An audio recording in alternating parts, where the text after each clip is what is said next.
Alright, looks like we're live this time. Hey, welcome.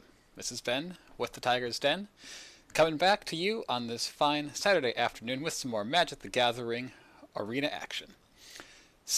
What are we doing today? Well, we finally got our loss, multiple losses in fact, last time with the Grixis Shadow deck. Not really Shadow, but Shadow-like deck. Now I feel free to just kind of do whatever we want. Feels great. Feels liberating. Actually, let's make sure that... okay, yeah, looks good. Just checking how everything looks over in Streamlabs there. Make sure that the unified chat is up and running. I'll say hello, world. I'd like to check that out beforehand. Okay, looks good. Still can't get them to show up in my browser here, which would be great, because then I don't have to look back and forth. But this will do for now. We lost some games. I've broken the curse of making myself more and more anxious every game that we play, and now we can just kind of do whatever. We've got a couple of weeks until rotation hits and Eldraine drops. It feels like we're in a point now where the meta is a little bit stale. We see, still a lot of red deck wins, although it's less of a force in like the tournament scene and things like that. There's a lot of vampires. There's still lots of elementals and different ramp strategies, like Yarok Field, Golos Field, all that kind of thing. Yeah, it feels like it's kind of just settled into that groove, and I don't really know how any of my decks fit into that particular space. So let's just kind of do whatever strikes our fancy here today. Oh, and also let me.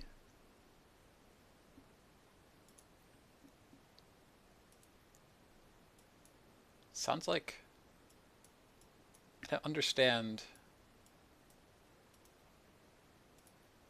what's going on with the music right now, because I feel like there's supposed to be a continuous loop of music on the menus and in-game, and it's been very scarce lately, which is too bad because I like having the sound, and yeah, it's not gonna do it. And having it just be silent behind me feels a little bit disconcerting, like like when the music stops playing in a horror film or something, and you know that something terrible is about to happen. So anyway, let's just do some best of three while we're waiting for the axe murder to sneak up behind me. And I don't know why it keeps defaulting to bot match after I restart the client sometimes. Traditional play, and let's see, what's our quest? We got blue or red spells right now. Do you know what? Blue or red spells. I haven't played Phoenixes in forever. Let's play some Phoenix. I don't think I've actually played that since M20 dropped. I don't know if I remember how to play this deck at all. I do remember when Narset and 3 Mana Teferi came out, I cried tears of utter agony for this deck. I think Chart a Course makes this keepable.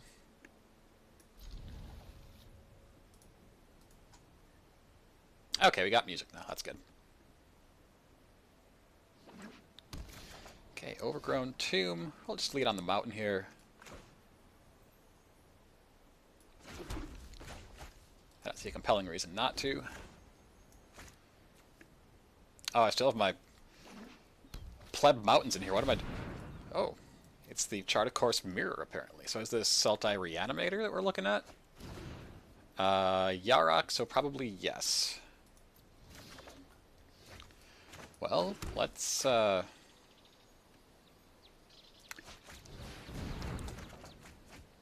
good, Goblin Electromancer is a nice hit, although, we don't have any more looting effects, so I wonder if it's right just to hope that we can hard cast these Phoenixes, because we're going to have no way of cheating them out with what we have in our hands. I think I'm just going to drop this mountain. This looks not great for us. Usually we want to have our Electromancer right out the gate, and then be able to cantrip twice on turn 3, but obviously that's not going to be possible here. Well, at least Citrus Supplier lines up well with Lava Coil.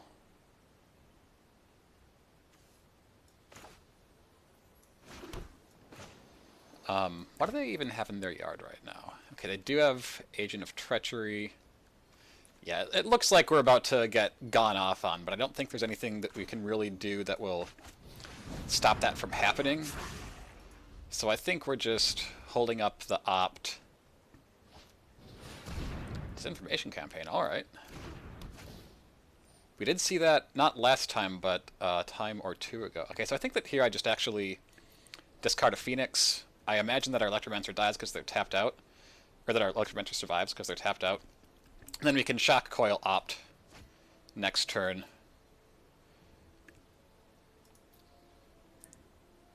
If we find a thing that lets us loot here, no such luck. Well, we can still find it off of this if we're lucky. Yes, nice. Keep that on top. And then do this. Discard Phoenix. Submit.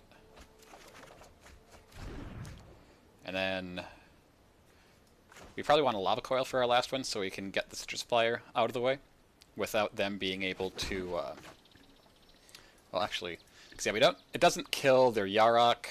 Killing Agent of Treachery isn't really a big deal. Oh, that's right, we cast this for 1 because of the, yeah, I knew that.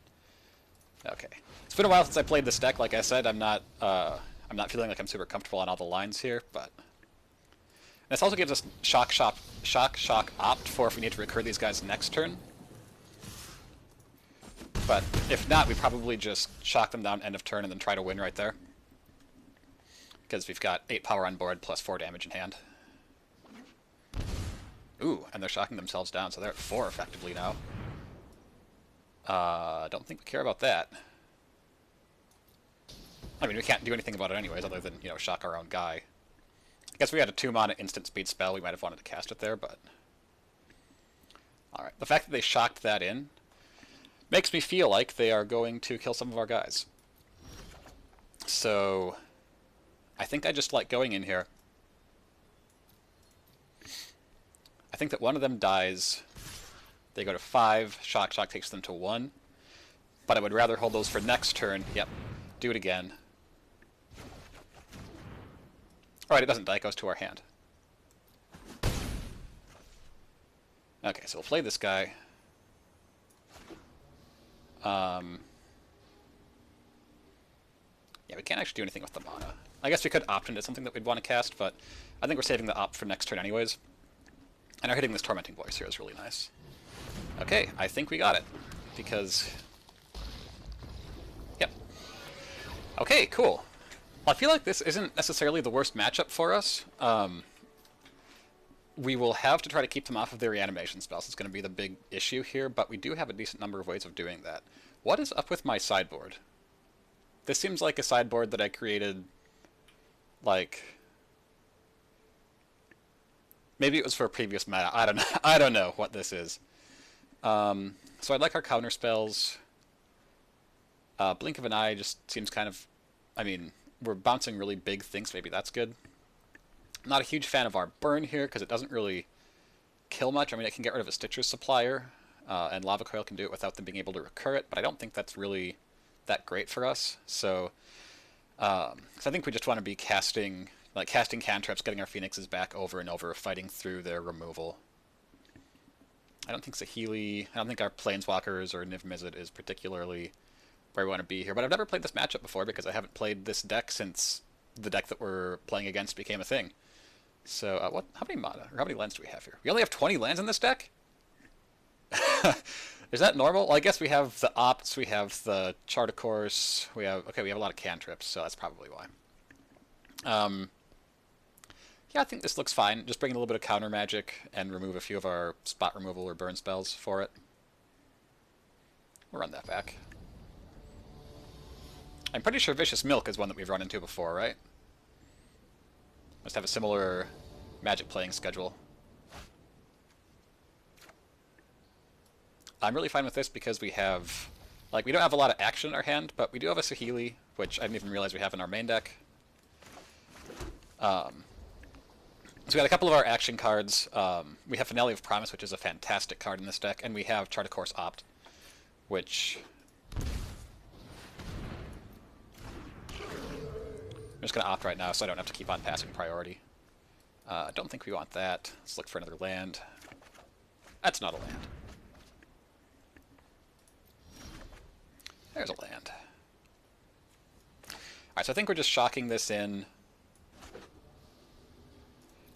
and trying to draw into one more land and some things like this. Okay, so what do I dump here? I think I dumped a Phoenix because Finale of Promise is pretty much a surefire way of getting a Phoenix back, and we already have a bunch of 3 and 4 drops that we want to play. Oh, well, there goes Finale of Promise. And they could take the Saheeli, but that is not what I would take if I were on the other side of this. Yep, yep. Well, I got a little punished for the throwing the Phoenix there, but, you know, Flat Erasure Bug, the card that you take is always the exact card that they find, so had to happen.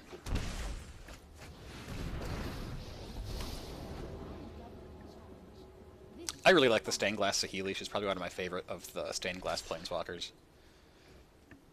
One nice thing that I found with Saheeli in this deck is that our opponents often really overvalue her. Like there'll be board states where she does stone cold nothing. Like our opponent's creatures all have flying and things like that, and they're racing us down really hard, and they'll just like hard pivot to kill their Saheeli mode.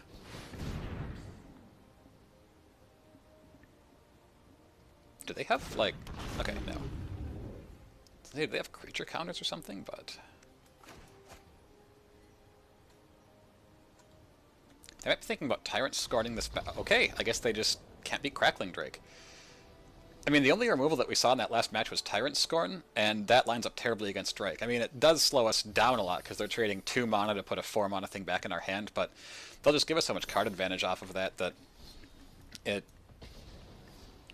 is not a great line. Unless they can, I mean, if they could, you know, bounce it for a turn or 2 and then reanimate Dracozoth or something, then we're basically out of the game. So they just have to play that one as a tempo, as like, you know, breaking our tempo, I think.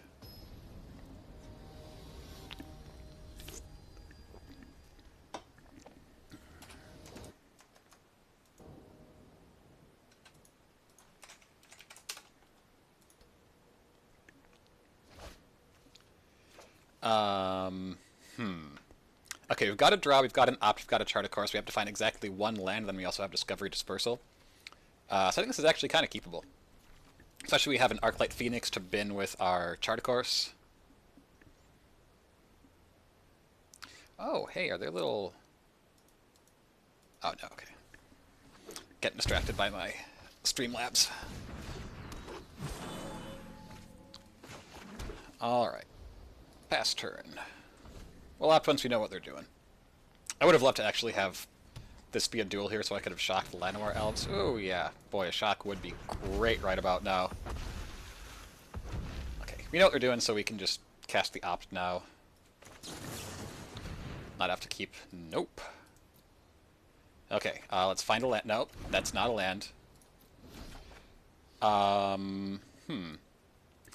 I'm not keeping track, but it seems like we've seen a lot of cards and none of them were lands. So I guess this was a pretty huge mistake. Maybe they think that we actually just, you know, have this great hand where all we need to do is bin Arclight Phoenix and it's worth passing the turn. I don't think we're coming back into this game. This did not work out for us. We needed exactly 1 land in the top, like, 4 cards of our deck. Which when we have... Oh, that's right, we only have...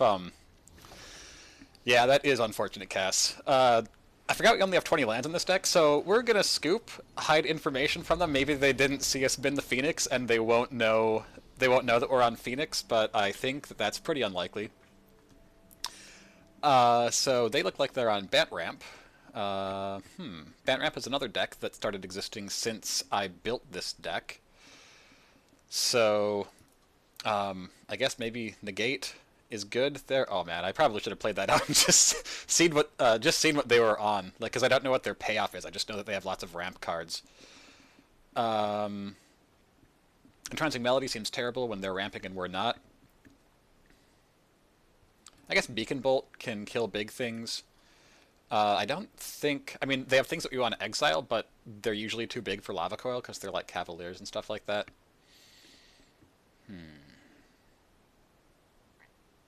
This should almost definitely have Search for Azcanta, but I didn't have that card when I made this version of the deck, so... Probably got mostly big stuff, so let's maybe, like, trim a Lightning Strike, bring in those negates, because they probably have targets for it. I don't think Saheeli does a whole lot here, so let's cut her. I don't really like her as a main deck card anyways, I just wanted 1 additional threat to go along with these 8. But we have so much filter and card draw in this deck that having 8, you find them. You just find them. And one more cut. What will it be? The second Radical Idea is kind of a placeholder, so maybe we'll trim that one down. Really getting punished for that keep, and then also for scooping before I really knew what our opponent was doing. I mean, it could be their deck with nothing but mana dorks. You know what would be a good add to the sideboard in this is Flame Sweep, because that card was not around when I was last... Oh, well, that one... We're not making this mistake again, chat. Oh, I almost clicked Keep 7. Yeah, sure. We'll toss back the Mountain, probably. Blood Crypt, there's just a 1 of in here, so that if we get Discovery Dispersal and actually want to cast the Dispersal half... Oops. I was talking about it, and I just went right to it. So if we actually want to cast the Dispersal half, we can. I think I've literally never done that with this deck, but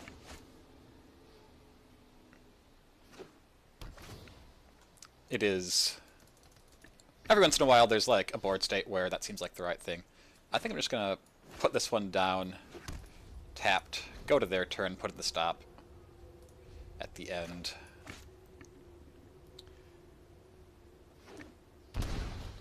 Yeah, because I don't think any of their 2-drops here we're going to want to shock, so because Paradise Druid is their most likely one, and it 4th land is actually pretty good here. Let's do that. And it has hexproof, so it seemed like shocking in wasn't going to do anything for us. Okay, I actually like the Radical Idea here. Because it's just nice to get that in the bin. I'm going to stick Finale over here because it's always the most expensive card in your hand, pretty much. Llanowar Elves.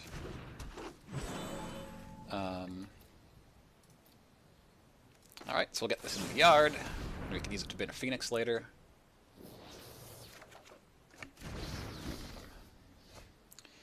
Okay, so they're going to be on at least 5 mana if they hit a land drop, 6 with Llanowar Elves.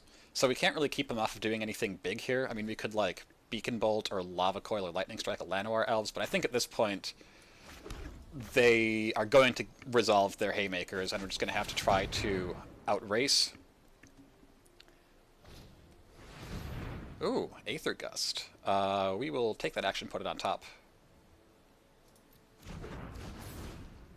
I don't think I've seen Aether Gust played in the Bant Wrap decks before, but I feel like it's actually an underplayed card in decks. I don't know if it's the best in this one. I don't know exactly what this is in here as a hedge against.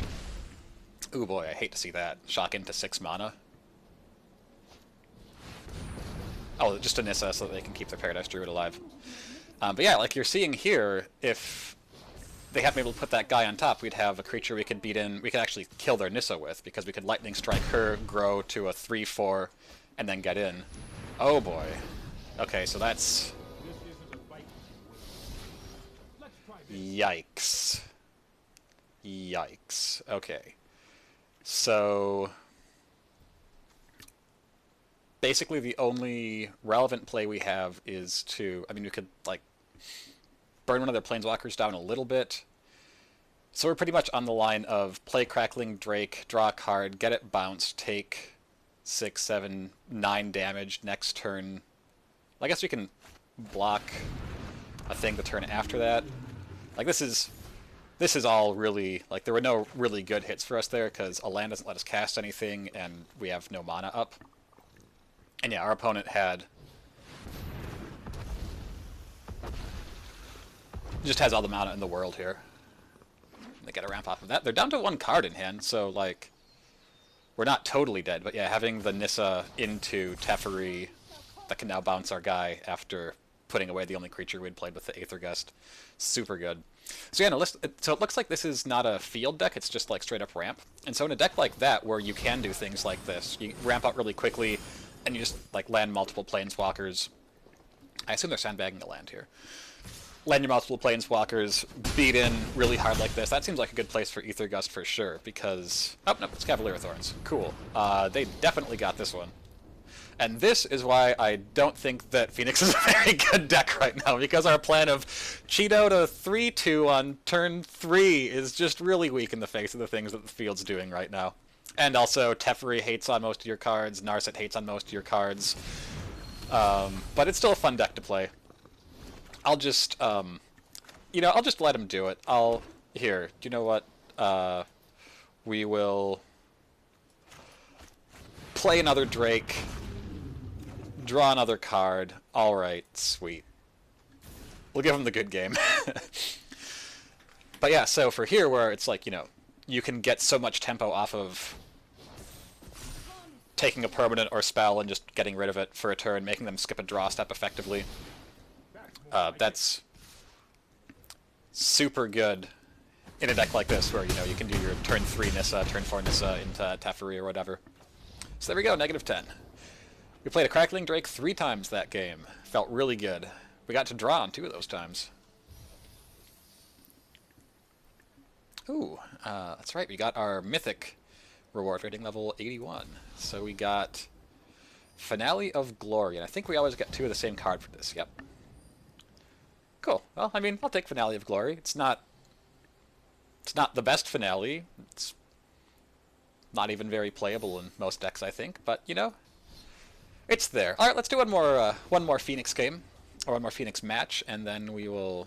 Oh, I never noticed there was a guy in the background of this art. And then we will switch it up. I think I might do some elemental ramp after this. I played a game of that a couple days ago where opponent double thief. What's it called? Oh wow, these one-landers. Our opponent double. Yeah, I'll get rid of this. I think. Yeah, I like the rest of the cards too much. We'll hope that they're just on a linear plan and we can do our linear thing and be okay. Were they? I'm blanking on the name now. I keep wanting to say Thief of Sanity, but the Agent of Treachery. There we go. We had an opponent who Agent of Treachery'd with Yarok out twice, stole our entire board, and then I played a Nissa and resolved a 24 mana Mass Manipulation and stole all of their board back. And that was the most obscene game of Magic I've played in a really long time, so if we can reprise something like that, that would be awesome. Now the question is, do I want to actually do some looting? Cast probably the Elemental Ramp deck. So do I want to loot here, or do I just want to... Yeah, I think that's the play. I could, hope that I get an Electromancer and be able to cheat things out in a cute way, but I think I just want to get our filtering going right now. After the Elemental deck, I'm thinking we'll probably do a few of the Grixis beatdown. Oh, nice. Bant Arcbow. Ooh, another, So we don't have a way of cheating anything out this turn. And it doesn't look like we're going to be cheating anything out for a while yet, so I think I'm just going to hold all of this. We have a really good line next turn, so we don't have to, Tormenting Voice to find action next turn. We can just slam a Crackling Drake and see what they do. And we also have Shock Up if they get out a Risen Reef or something like that. I assume if they had a Risen Reef, they would have been playing it last turn. Oh, Shalai. Well, we have nothing that deals 4 right now. And that's pretty good against Arc-like Phoenixes. We do have 2 Lava Coils in here because back in the day this was a Lava Coil format pretty much. Okay. Do I like just playing Electromancer and trying... Yeah, I think I like playing Electromancer because this is a removal light color suite. I think I like playing the Electromancer and then just trying to Tormenting Voice into another spell that we can cast next turn, because our plan of play one of our 4-drops and be able to do anything with it has just been completely thrown out the window. I mean, eventually we can get Crackling Drake up to the point where where Shalai just has to chump it, unless they start buffing with her, and then our existence is rendered moot. But alright, so I'll have 3 hits here to hit a spell, and I think we have about like 25 instants and sorceries in this deck. So odds of whiffing on the Tormenting Voice plus the card we draw off the top here seem pretty low. And we'll be able to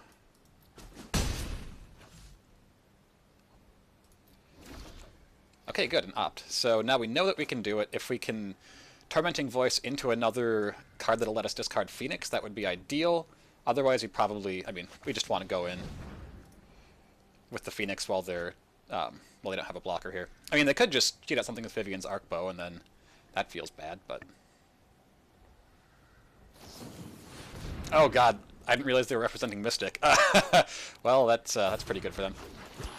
I mean, so we don't get the draw, but we still bend our Phoenix, and... Oh man, we can't shock their Mystic because of Shalai. Oh jeez, just, right in the heart.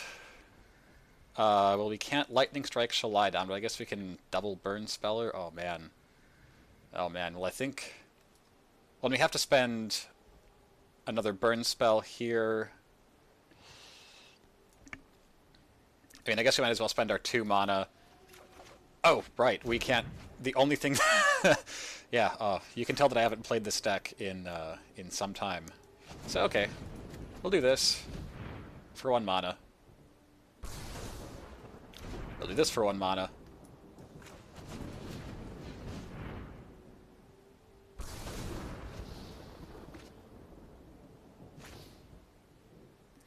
Ooh, boy, that turn was a beating. Those last 2 turns were a beating. I think I want to save my Electromancer here. We don't have anything in hand that lets us, like, that we need cost reduction for. But I would rather keep this guy around because we're sort of in the driver's seat in terms of racing right now. And there's just so many things, like, we could draw a looting spell into another looting spell, things like that, where having the Electromancer out saves us tons of mana. And again, they don't have a whole lot of removal in these colors. Like, they could have Voracious Hydra or thing. Well, probably don't have Voracious Hydra in an Arc Bow deck, because X is always 0 when you're putting it into play, so it would be a 0/1. But I mean, you could put it in there and just try to find something else off of the Arc Bow, I suppose.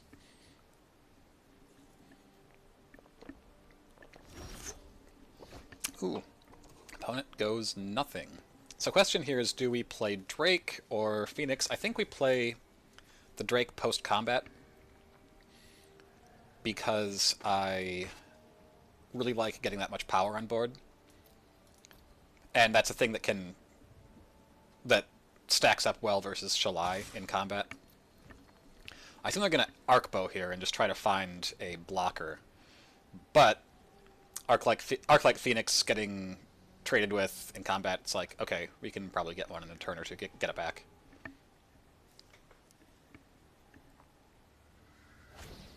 Yep. That is a nice little piece of this deck, is that Llanowar Elves is usually... Oh, boy. Is this when it enters the battlefield, or cast a creature spell? Okay, so... They're not going to get activations by cheating stuff out. Oh, and see, there's a Chart of Course, so odds of being able to loot into cheating out another Phoenix are higher now. Well, that was a pretty cheap 4/4. Yeah, 3 toughness, not a thing that this deck can deal with. The biggest we go is Lava Coil.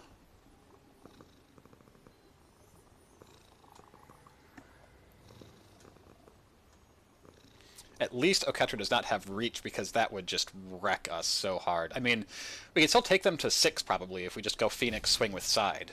Or, I mean, hold back Electromancer. But...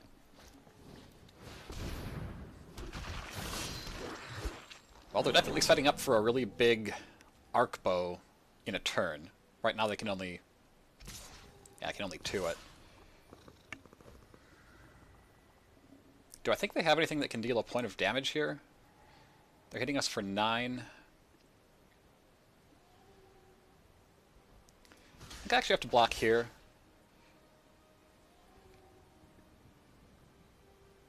There's a chance that we're not able to get out another Phoenix next turn, but if they hit us for 9, we're dead on board. Well, I mean, we can always jump with this guy next turn too, and, well, but... Yeah, I think we have to kill it now. These... Having the 3/2 plus the 4/4s plus the double striking 3/6. I think we just have to take some of their power off the table.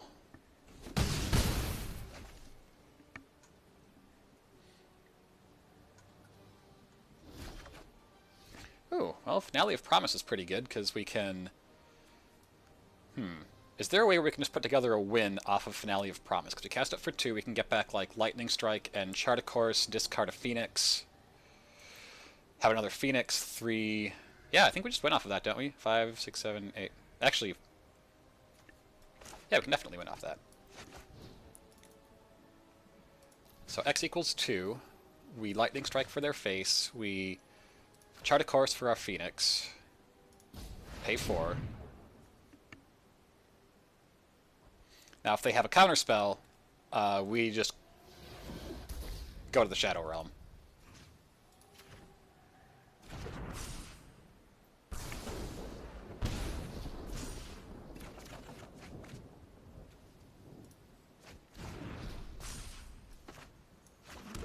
We're just going to do this too. Get our Drake a little bigger for the funsies. And this is the thing that I really love about this deck. The top deck Finale of Promise, oh, I just, like, 15'd you out of nowhere, is really fun to pull off. Because it can completely turn games just off of itself. How many of them do I only have the 2 in here. I should probably have 3 because you can loot them away because you have so many looting cards in this deck. But... okay, so... I like the Beacon Bolt, actually, because that is the one thing that can deal with Oketra on its own. And I think I might actually like Niv Mizzet here, because with their Shalais and things like that, I mean, I don't think we're going to be killing them super fast, and resolving a Niv Mizzet seems like a pretty good way. I think it just stacks up well with what they're doing. They don't have much in the way of instants and sorceries other than, or like non-creature spells, other than Arcbow, which I don't think we can bring these in just to try to hit Arcbow. I again feel like Saheeli is pretty weak here. I think we just make one more cut. This seems bad. Lava Coil does kill Shalai. So maybe we like do this and pull that Radical idea again.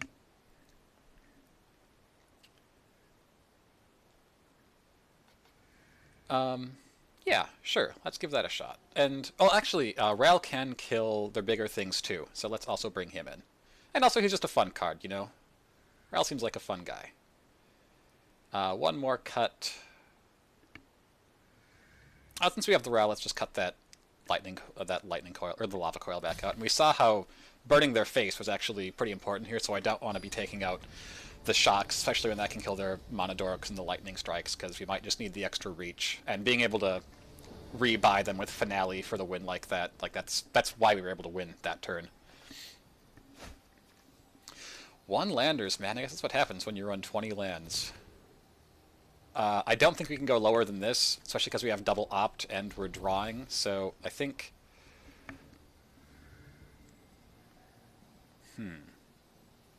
So Tormenting Voice helps us draw out of our land problems.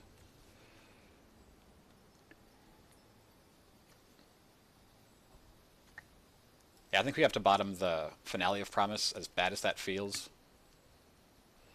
Well, so I want a removal spell. Yeah, let's just get rid of an opt. We're gonna... it's never hurt us before to, you know, run light on lands and then not opt into anything, right? Well, actually, now that I'm saying it like that, let's just bottom the Tormenting Voice. We'll have 2 ops. That'll help us see as many cards as Tormenting Voice does, and we have nothing to help us break the... like, nothing we want to put in our graveyard right now. So I think that's probably marginally better, since we're guaranteed to be able to opt and then opt, whereas we're not guaranteed to be able to Tormenting Voice on turn 2. Especially because we can't produce red off of this. This is a nice-looking island. I'm guessing that's... I mean, it's from M19, but I'm guessing that's Ixalan because the ship's there. Ooh. Well, I'd love to see an opponent put in the land tapped and then attack with Llanowar Elves. Oh. Like they say, you know, it's always the next card once you put it to the bottom. Still not finding the land. Still not... Okay, well... can't do anything with that island, but it is sort of what we asked for. Guess I should have been a little more specific. Oh, you know, I don't have Temple of Epiphany in this deck, because that card wasn't out. Boy, I probably should have updated this list before I ran it back. But, you know, if I update it, then it's going to be the front of my queue and everything in like the deck organizer. My lord, where's the red? Oh, thank you. Okay, so now we wish that we'd had that tormenting voice or the other tormenting voice, but at least I think we put this guy down. If it sticks, awesome. If it doesn't stick, it's not actually doing a whole lot for us right now. Because, yeah, we don't have a sorcery in here to recur with Finale of Promise. We'd have to...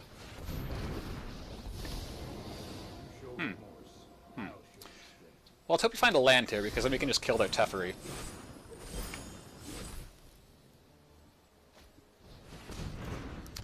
Arcbow, cool.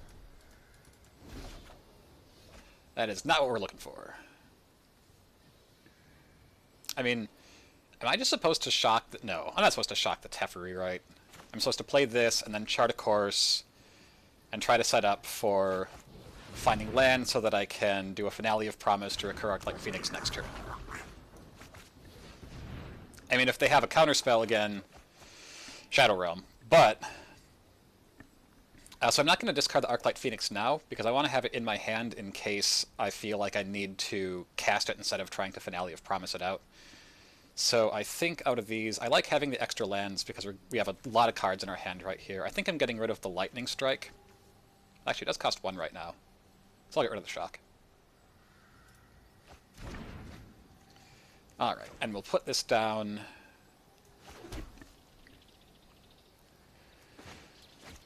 yeah, I think this is the line. I don't think that I Lightning Strike here.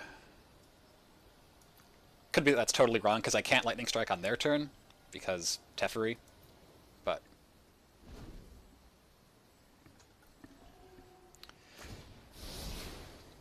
But when I have 2 lines where I can kill the Teferi with Phoenix, I think I prefer doing that.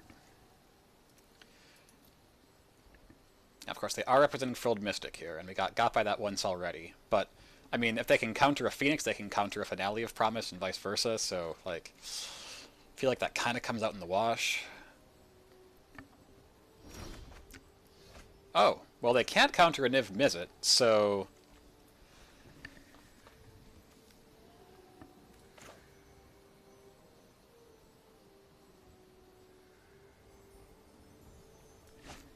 We're 1 mana off of that. So I'm trying to put together here...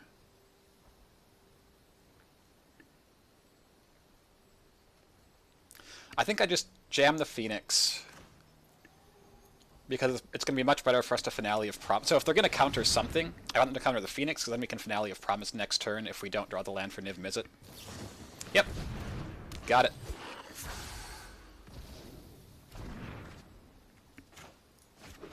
So now we'll pay 2. I think we're Lightning Striking here so that we have something for Shalai. We'll just kill this guy off. Electromancer can swing at Teferi. If they jump with Llanowar Elves, at least we're killing their Llanowar Elves. If not, I would love to get Teferi off the board. Oh, hey, I almost totally got myself. Remember how I was talking about how sad I got with War of the Spark? Yeah, Teferi blanks Finale of Promise, because you can't cast either of the spells while this is on the stack, and they're all resolved. So they're resolving at a time when you cannot cast a sorcery, basically. So yeah, I definitely should have killed that Teferi, but I just totally forgot about that interaction. Miserable, miserable interaction. But at least I remembered it before I actually cast Finale of Promise. Imagine the next level plays if we had run out the Finale of Promise to get them to cast their Frilled Mystic so that we could run out the Phoenix now. That would have been something. Alright, well, we can do this.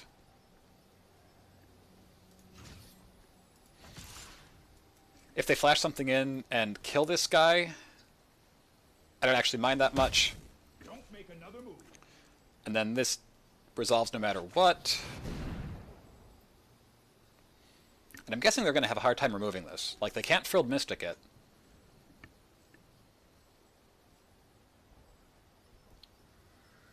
It is nice that it has this border around it for uncounterable spells, just so that there's that visual cue of like, hey, don't even try it.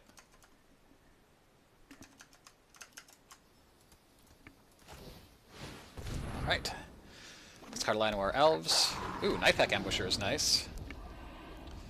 It's unfortunate that we can't Lava Coil here, because we don't have the mana.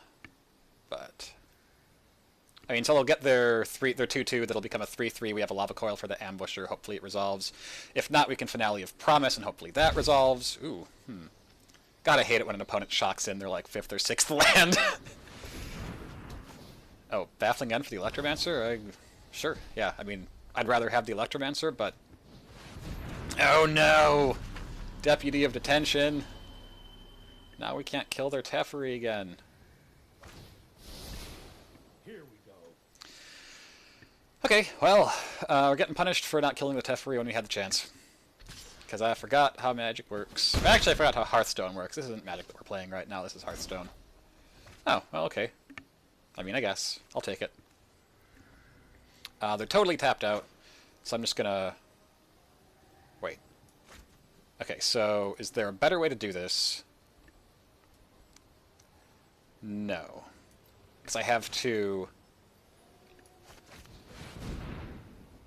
play the Phoenix in order to kill their Teferi to open up Finale of Promise as a not dead card. If they just play another Teferi, I'm gonna hate everything. This is hardly my worst defeat. And then I would love to get back Niv Mizzet right now, but I think I want to take them off of making wolves. I mean, I guess, yeah. I mean, I guess their wolves don't stack up very well against our Niv Mizzet. But I mean, next turn we can rebuy the Lava Coil, unless they play another Teferi. Yeah, I guess we're killing the Deputy of Detention, because that gives us a second creature on board that they have to remove if they're going to keep a Teferi around. And that means that our Finale of Promise is more likely to be live next turn, because we can hopefully attack it down and then Finale of Promise if that's what they have.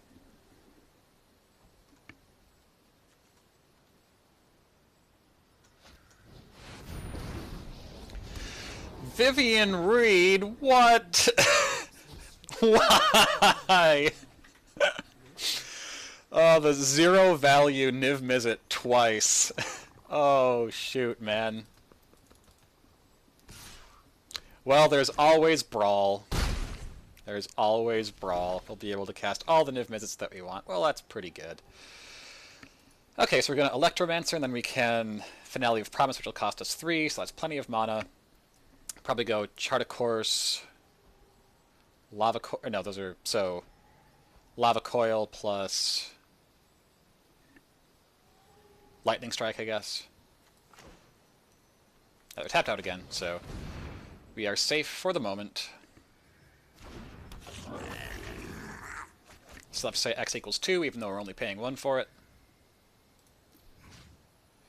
So we go... Actually, we're just going to go Shock, because Vivian's at 2, right? Yeah. Or we could opt and swing into the Vivian. I think I actually kind of like that. I think I like getting some card filter and putting us ahead on cards here.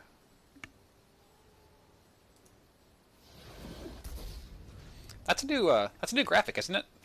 That the Finale of Promise did there. That was really cool. I know they've done lots of new animations, but I had not seen that one before. I definitely like Beacon Bolt, because that'll kill pretty much anything in their deck at this point, I think. And we can jumpstart it, so that's awesome.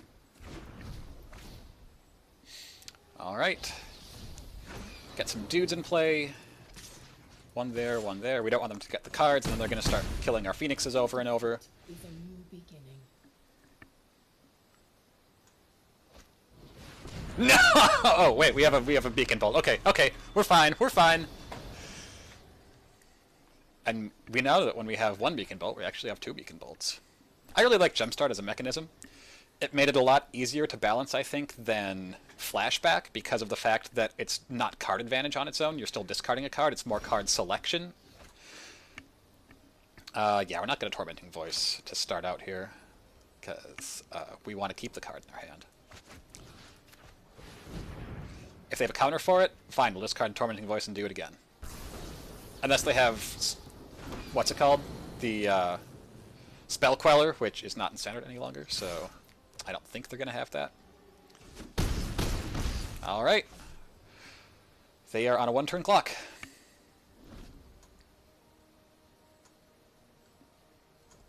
And they have 3 cards in hand and Arcbow and 5 mana, so they're very likely to have something they can use to at least hold us off, even if not completely turn the game. They bounce the Electromancer, that puts them to 1. If they just bounce the Phoenix and don't have anything else, then they're dead. So I'm going to assume they have something else, otherwise they just threw the game. Because Phoenix is going to come down with haste.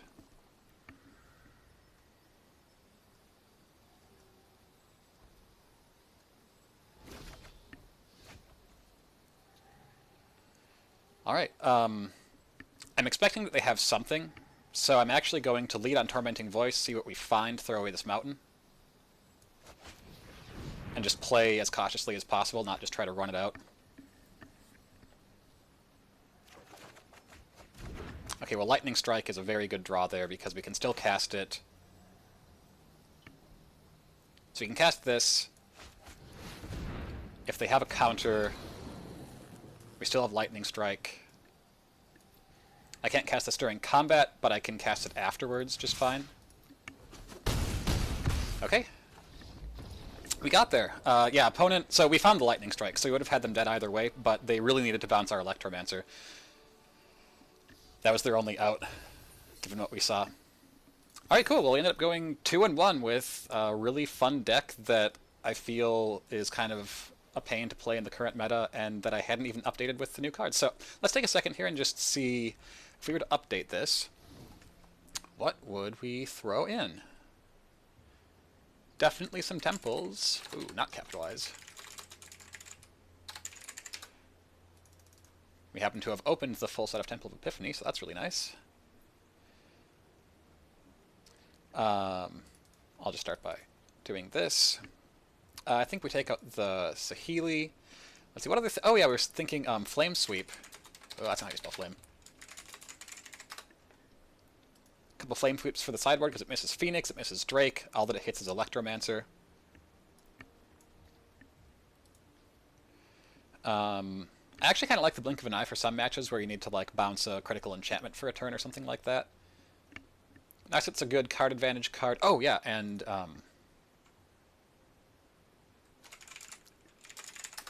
think I'll actually try on a couple of Search, maybe in place of the Discovery Dispersal and the Saheeli, just because it's such a good card. There's lots and lots of hits in this deck for it. Yeah, 26, 27 if you have one out. Okay, so yeah, I like the spell Pierce in the Negates. Might actually be good to get an Aether Gust or something in here. Because like a Resolved Cavalier of Thorns, you can just put it back on top and hopefully win. Like we saw previously with our whoever it is, the Drake. Yeah, I'll probably pull out that. Well, you know, actually in Control matchups, Saheeli does a really good job with getting you that card advantage. Where, you know, just pooping out a bunch of 1/1s is actually threatening because they have to keep on spending removal spells to stabilize.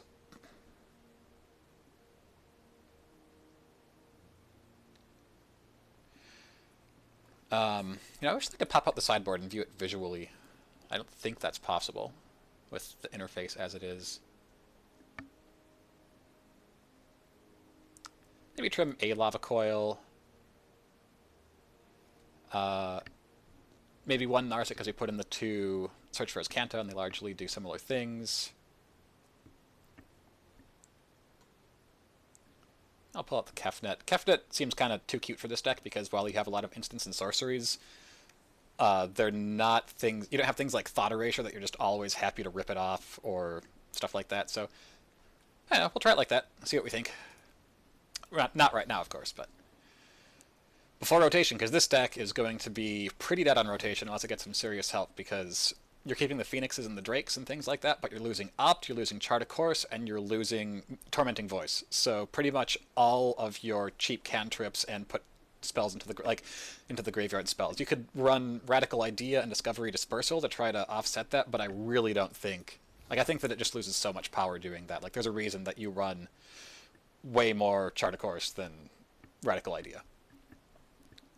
And also the Temple of Epiphanies will help with the mana screw problem, so that's nice.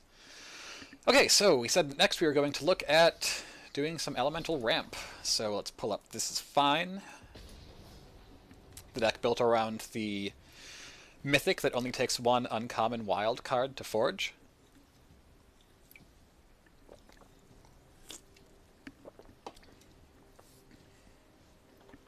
I feel like it's about time that I build a Yarok deck. I'm missing a few of the black-green lands, so that's the thing that's keeping me off of it for the moment. Although I guess I could supplement with Temple of Malady, because I think I've opened the full playset of those, because you just get so many Core 20 cards from events and things like that, and your quests. Ooh, we get to choose. Play first, please.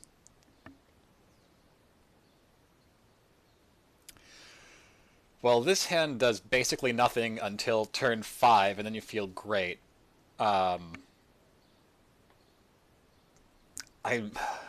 Is that keepable? Is it okay to keep? I mean, I guess on turn 4 we can make a Baby Crisis, and turn 2 or 3 you can remove something, and we'll probably draw something that we can play in the meantime, so we'll keep that. We've got really good colors. We've got 3 of the best creatures in the format. Okay, well, Thornwood Falls, that was a nice top deck, because we weren't going to play anything there anyways. See, rewarded. Turn 2 play Thornwood Falls. Perfect. Oh, is there a person in that? Oh, I think it's a flag, actually. So it looks like we're up against Feather. Oh, another Thornwood Falls. Wow, deck, you are too good to us.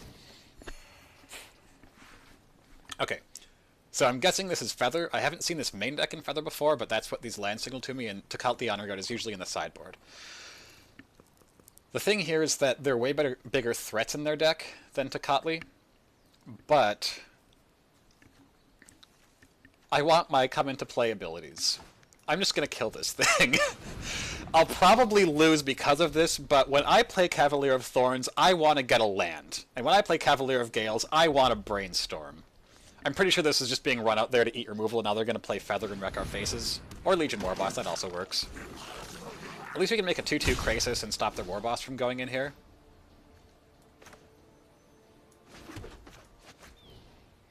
Haha! Take that. We drew a card. It's a really good thing we were on the play. We'd be getting creamed right now if we were on the draw. Oh, this would have been terrible on the draw. Oh, hey, look at that. Our guy's dead. Imagine that. Okay, but now we can Cavalier of Thorns and make it hard for them to get in. And if they kill Cavalier of Thorns, maybe we should actually Cavalier of Gales first, because... Oh, no! No! Oh, jeez. But I wanted my come into play abilities. Alright, well, we're shocking this in, because either way we're spending 5 on something here. I think we just have to... Cavalier of Thorns here. Give up the come into play ability. If this thing dies, we can get back Lava Coil, and kill the Honor Guard. And if it doesn't die, that's cool. We have a 5-6 in play. Mobilize District. I think that I might have been wrong about what deck we're up against. I think it's probably right for our opponent to swing with Side here because we're so far behind. Not with the Honor Guard, obviously, but I think it might have been okay to go in with Warboss because we're going to like... Oh, I guess we were only going to like 10 at that point, so...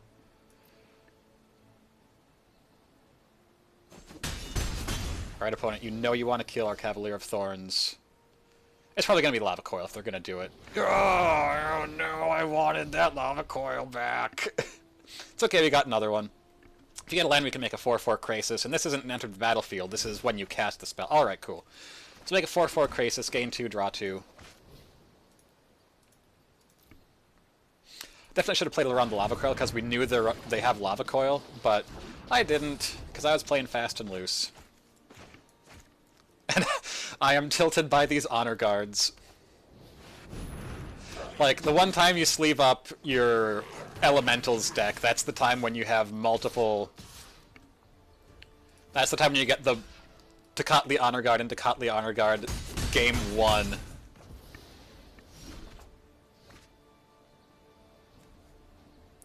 One, two, three, four, five, six, 7.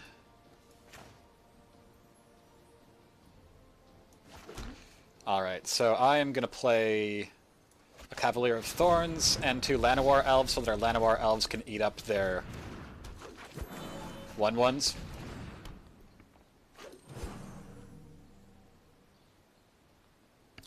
And I think we're going in. Because we have 3 blockers. If they attack with everything, we go boom, boom, boom. They get in for 4 with their 2 tokens that they're going to make. And they're losing both their Legion War bosses. I think this is fine. I mean, if they have Legion War boss number 3 between these 2 cards, then we're in a terrible spot. Man, these sleeves. These sleeves. Oh my god, it makes a crunching sound when you mouse over it. Oh, jeez. I guess they can swing with Mobilized District. I wasn't thinking about that. Because what even deck is this right now that we're fighting? Oh, they're going to kill our Llanowar Elves with their Blast Zone. And we're going to have 2 fewer blockers.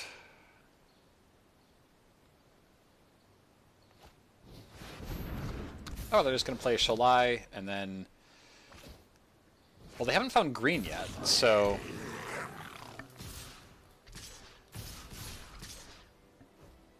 Yeah, I don't think these Llanowar Elves are doing anything, so we're just going to use them to stem the bleeding of all these tokens.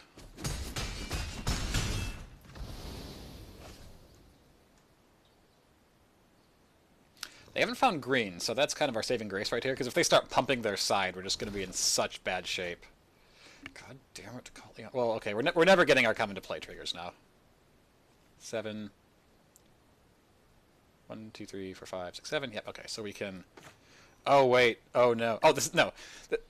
This doesn't stop us from drawing. This stops the entire effect. So it's not like Narset, where you do this and then you hate your entire life because you draw 0 cards and then put 2 back on top of your library like a chump. Speaking of chump... I think we're going in with our Cavalier of Thorns here, holding back the Krasis to block.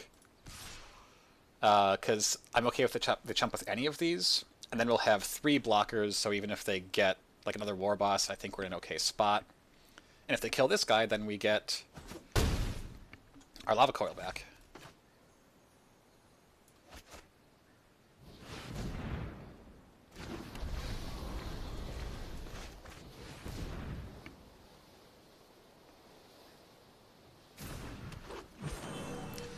How far are they, I wonder, from being able to roll up to 5?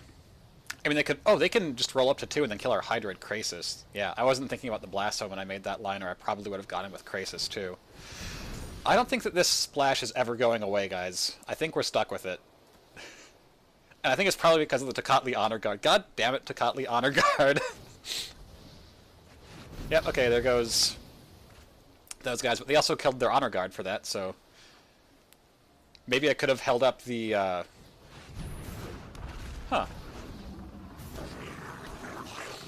Yeah, I definitely misplayed that by not playing around this, because now we're taking how much damage? 1, 2, 3, 4, 5, 6, 7, 8, 11? Yeah, I think we're just dead. So you can, like, block here. Yep, go to Xaxes. Alright, well that was triggering. Hopefully the splashing will stop. Like, it's a very nice sound, like, it's very soothing, but it's also very distracting. Alright, so I guess this is just Boros cards I like. Well, I like the Fries, because that kills most of their deck, including their stupid Honor Guards. Veil of Summer does nothing. Shifting Ceratops is a 5/4.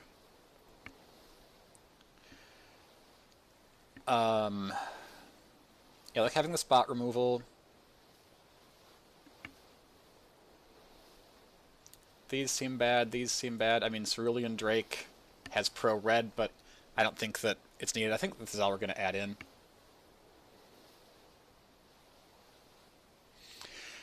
So the question is, what do we cut? Do we cut the mass manipulations? I don't think so, because they have some really high value targets.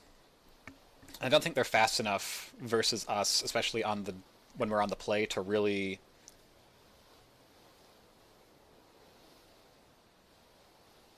punish or to really outpace us with that. This is 24 lands, right? Yeah, okay.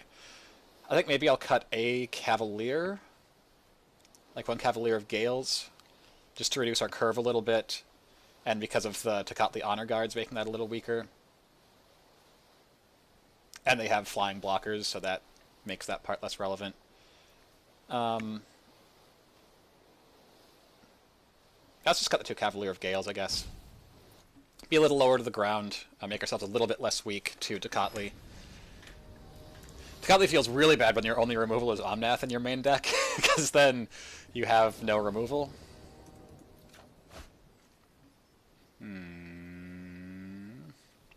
This would be great if this were turn 1 green.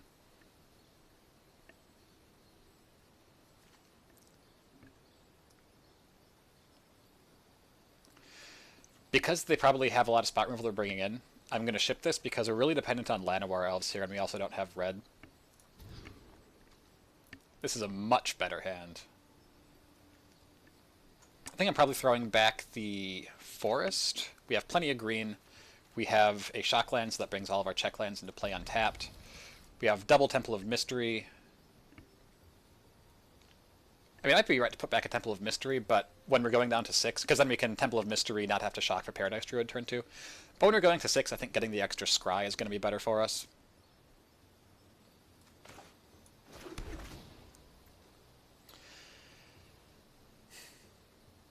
I think I would rather... We already have a turn 2 Mana Dork, and then we have nothing to do with the mana, so I think I would rather try to find a thing to do with the mana.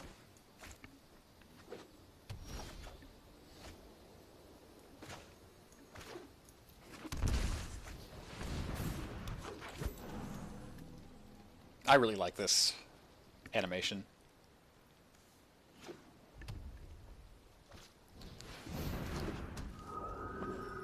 Huh.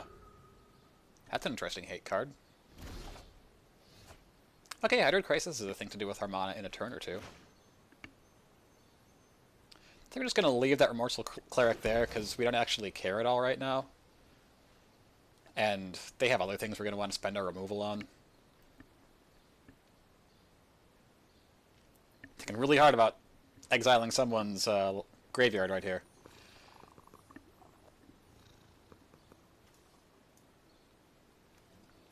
So let's put us up to 6 for Hydroid Krasis for sure in 2 turns.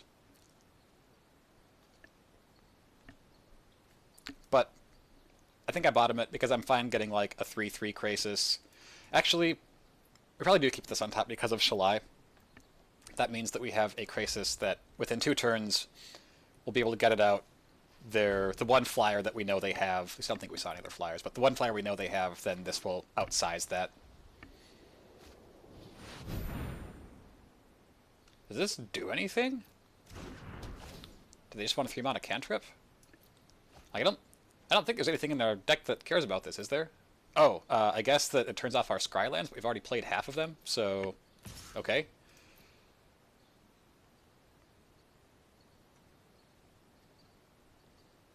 We don't fry this guy, right? But it's actually getting in for 2 evasive damage. This feels really wrong, but we're doing it.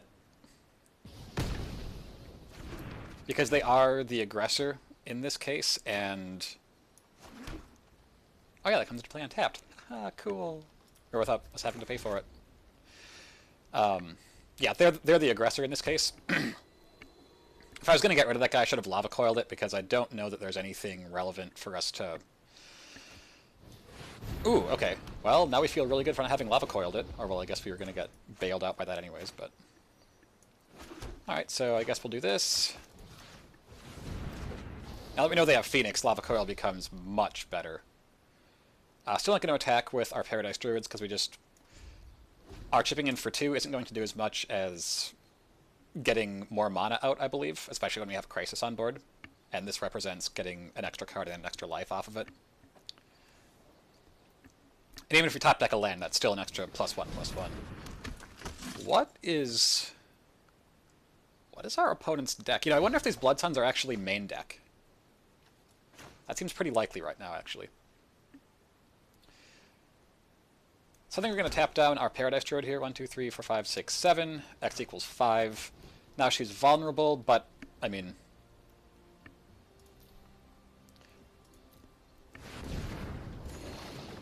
But then we get this, so... Ooh, we draw into another Krasis and another land. So if she survives, we can get a 6/6 that'll draw us even more cards, gain us even more life.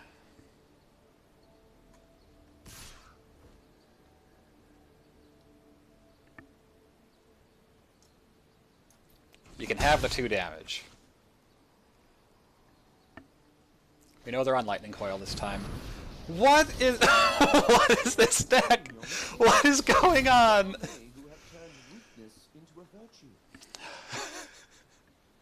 Well, Nissa was a fantastic top deck. Because we can kill their Dovin, we can ram into a huge Krasis. I mean, we can ram into a huge Krasis next turn. It'll be smaller this turn, probably. And we have a Krasis that can block for our Nissa. Wait. Oh, right, because Dovin's the Krasis. Wow, this is going to be... If we had instant speed removal on their turn, that would be a very expensive spell. Alright, so I don't want to spend my mana on anything this turn, so I'm going to hit an island. Because if they kill a creature and it's an island, we don't really care all that much.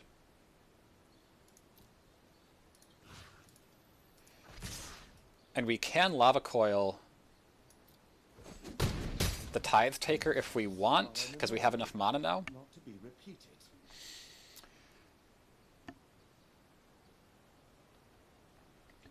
But I don't think I do.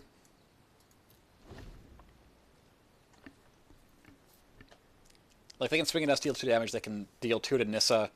I don't really care that much about hitting her ultimate here, I don't think it's necessary. Well, there's another Blast Zone. Oh, but it doesn't have any abilities, it's just a... Well, Oketra is gonna suck. Let's make a really big Krasis, how about? I think I'm gonna do that pre-combat, because they're tapped out. And if we do it pre-combat, we can put all of our mana into it. Oh no, I'll do it post-combat because that way I can get in and then still spend the mana. Wait. That all kind of comes out in the wash, doesn't it?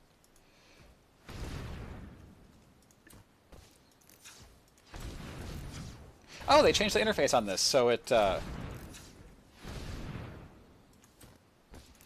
doesn't say like ×2 red or whatever. I think I'll leave this one behind, so that's 12 mana. Use this to untap a forest, so probably this one because we have... Actually, we'll do this one. Because we have... No, we have less red in our deck, so we'll do that one. And then I think instead of... Yeah, we're not going into either of these guys, so we'll get a blue. So that's 15 mana. Oops, 16. So X equals 14.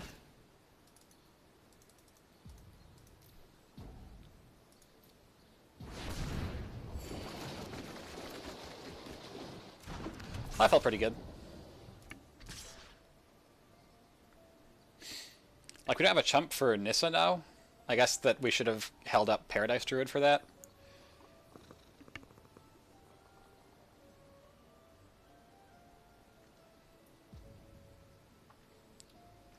Yeah, I guess we should have done that. That was a mistake on my part. I wasn't thinking about the double strike on Oketra.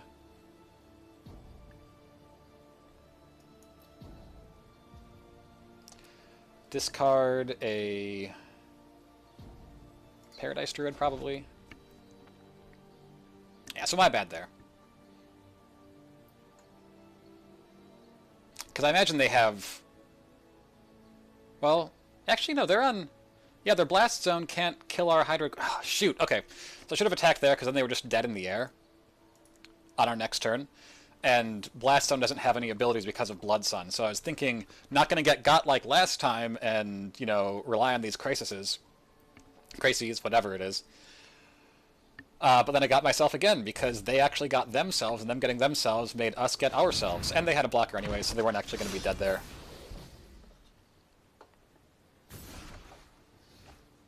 Oh wait, yeah, Hydroid Krasis was going to be able to block. Okay, yeah, wow, totally. I don't even know what I was thinking there. Well, this Lava Coil is going to come in super handy. Because now we can just steal their entire side.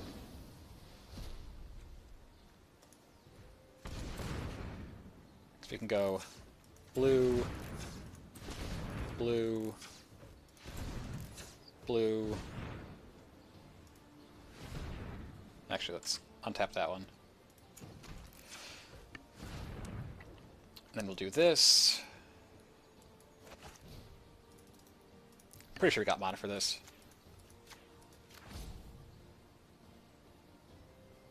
Yep, sounds fine.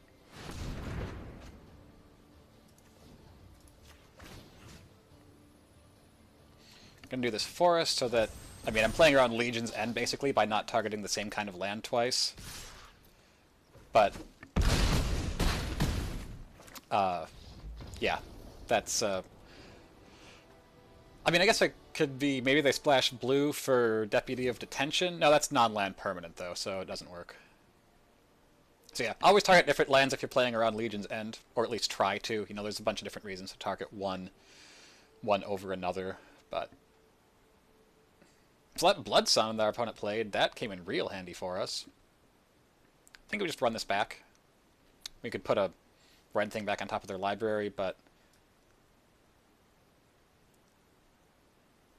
I don't think that's where we need to be. I thought we had lava coils in the sideboard too, but I guess we just have the two main deck that are basically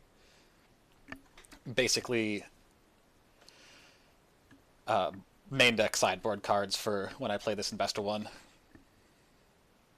This is definitely not quite what I would run for best of three if I were building it specifically for that, largely because of those lava coils, but I actually don't know what I would put in their place, honestly, if I just had to name it off the top of my head. There's almost no red in this deck, it's just the Omnath and those lava coils. Sideboard Blood Sun would be a good one, because Field of the Dead decks are some of those few decks that can out-shenanigans this deck. So being able to just turn that off entirely, and so you have to win a fair way, and our fair game plan is way stronger than yours, is a pretty strong thing for us. Do you ever notice that Nis is a really good Planeswalker? Ooh. I'm loving these Risen Reefs. It's going to be... Ooh, an opponent mulligans. We're keeping these 7. We'll probably have to fight through a little bit of removal, because they've been throwing some lava coils and stuff at us. So I assume that a Risen Reef or 2 is going to die, but they're still giving us cards, even if they do. And if they don't die, then we're just super happy. Ooh, Cavalier of Thorns, very nice off the top. We'll see it on Forest. There are some very minor reasons where you might want to lead on Rootbound Crag. Like if you think that you might need blue and red or blue and green next turn. But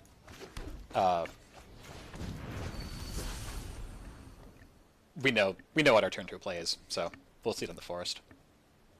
Make them think we have Veil of Summer up. Which I don't know why we'd play Veil of Summer against a red-white deck. That would not be very good.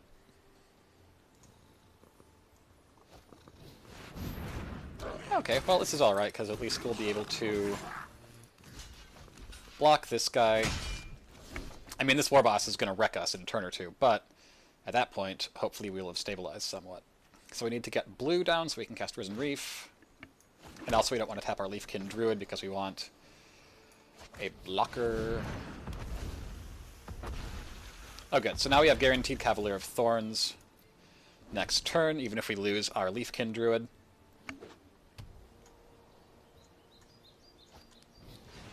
No! Not again! Not again! Oh! You hate to see it. Oh, I mean, it's just the... I mean, we still get our 5/6. We still get our 5/6. There's still that. I'm trying to think when we're going to be mass manipulating here. Probably not this turn. We'll put down a Crag so we don't have to shock, and then we still have extra blockers back. We didn't even find any Cavaliers last game, or Risen Reefs. God, the horror. Oh, man.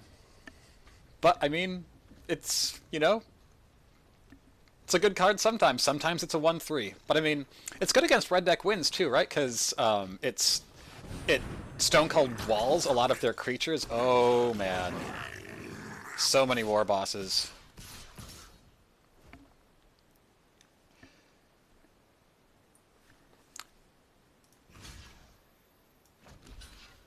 I'm actually seriously considering whether or not we jump with Risen Reef because it's not going to give us any value for so long. But we have, so to steal, say, 2 things, we need 4, 5, 6, 7, 8. And we have 1, 2, 3, 4, 5, 6, 7. We're actually pretty close to just stealing their board, especially because we can make Leafkin Druid make more mana if we need to. So I think we'll just do this.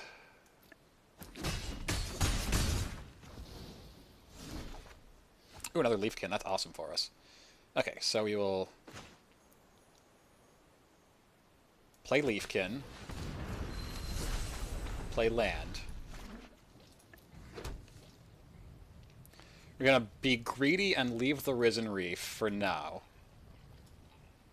Actually, no, we're not, because if we remove one creature, then Leafkin Druid can't make double. Wait, do we have enough blue? 1, 2, we're short 1 blue. Oh no.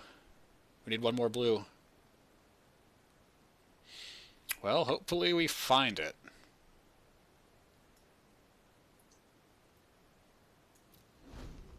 Hopefully we find blue.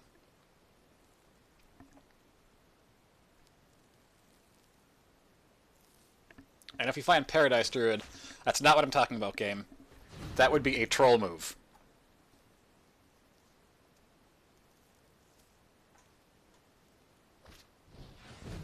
No. No. And they can swing with their war bosses here and pump their guys. These war bosses are just going to kill us. We can't deal with this wide of a board.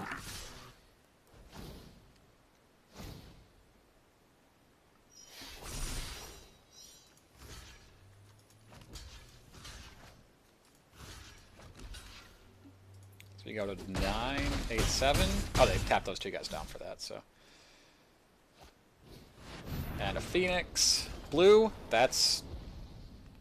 I mean, technically that will get us there, but not until next turn, because we'll be able to untap 1. Yeah, we just don't have the... Here, have a Risen Reef. Look at what you did to us, Tocatli Honor Guard.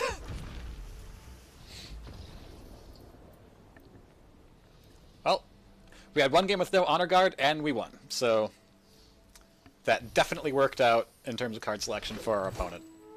Although I still don't know about running that main deck in best of 1, or in best of 3, because it's like, so it's good here. It's really good against like Yarok Field, and I think it's just creatures, right? I don't think Tocatli Honor Guard stops all enter the battlefields.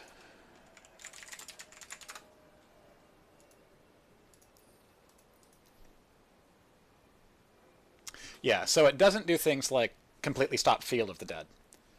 And even against like Yarok Field, it'll stop your multiple like Reef triggers with Yarok in play, but it won't stop Yarok from doubling the field triggers and things like that. So, actually against the Elementals, it turns off the Vyashino Pyromancer while walling it. What else does it really do in the current meta? I look at my list of decks like this is the current meta, you know, White Weenie, Singleton, and all that. But anyway, I think that we will round it out now with a little bit of... Actually, let's try this one. So this is a deck... So Thought Police. This is a deck that is kind of like our Legion's Shadow deck, but it is just blue-black. I don't think we've played it on this stream yet. So we lose a lot of power of our beatdown and some of the potency of our removal, while bringing in... We have like Night Veil Predator. You know, I guess that's the thing.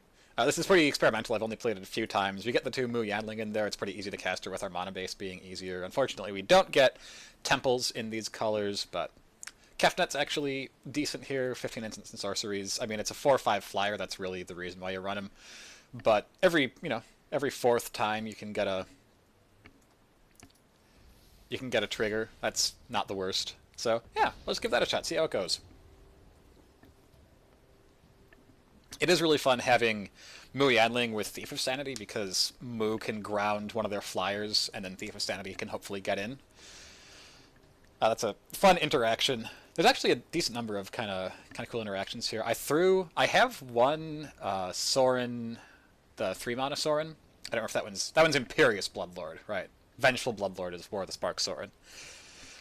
I wish they could have come up with slightly more different names for the 2 of those, but I put a Sorin Imperious Bloodlord in the sideboard just because Knight of the Ebon Legion is a vampire. The one that I've already... Night Veil Predator is a vampire. And even if you don't have any vampires out, it can still gain you a fair amount of life in matches where you need to gain life. So... Ooh, yuck. Also yuck. Okay, that is the best by a long shot. Let's get rid of an island. And... Sure, Vraska's Contempt. 5 cards on the draw, no problem. We have Thought Erasure. Oh, and of course we get to rock our Mu Yanling sleeves. Oh, 2 Thought Erasures. Why did I ever even doubt? Why did I ever even doubt? See, being on the draw is so powerful. Now we have 2 cards that we can cast next turn, except we don't have the mana to. That's so much better than just having one of them. Alright, opponent, let's see what you got. Put him up.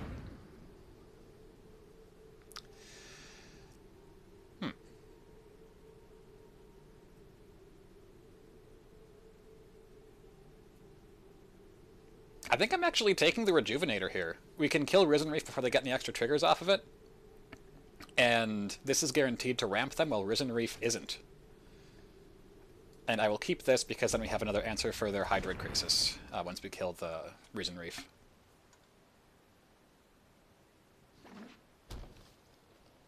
If we had Disfigure, that would be awesome, because then we could also Thought Erasure them.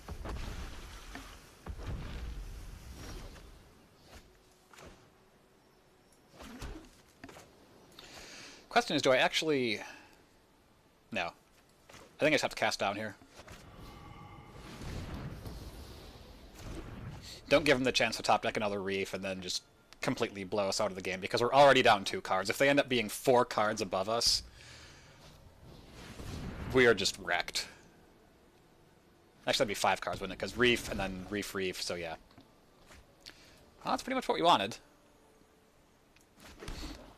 Although I guess the question is, can we even run it out right now? I think we might have to Thought Erasure. At worst, we have a Krasis, but we only have 1 threat, so I think we have to protect this Spawn of Mayhem. Alright. Ooh, nice. Mu Yanling on the top is pretty good.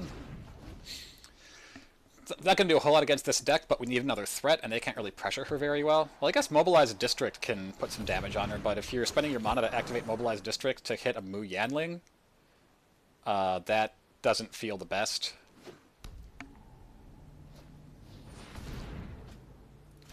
Boy, you have a lot of lands right now, opponent. Please don't find a...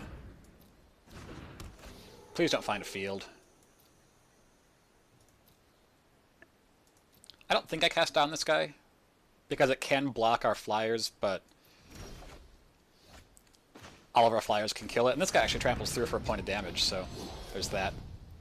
I'm going to lead on this one because it costs 4 mana right now, and if we get a land, then we can move and cast down if they find a Krasis or something. Or we can... No, we needed 1 more turn to not give them their trigger, and now this guy is gonna wall our side forever and ever. Oh no. I've heard that being on the play is really good in this game. And unlike Hearthstone, we don't even get a free Lotus Petal when we're on the play here, or when we're on the draw here. Well, let's put down Mu. Take up on Cavalier.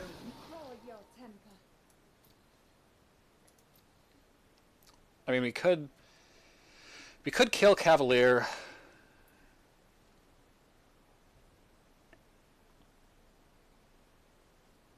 I think that's good. Yeah, let's just do that. I should have actually plussed on the Rejuvenator if that's the case.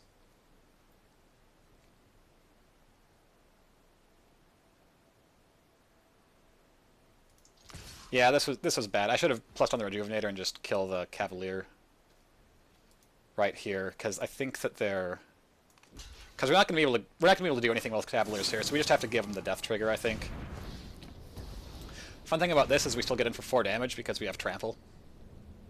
And we're not being blocked by anything. At least I think that's how this works. I haven't actually...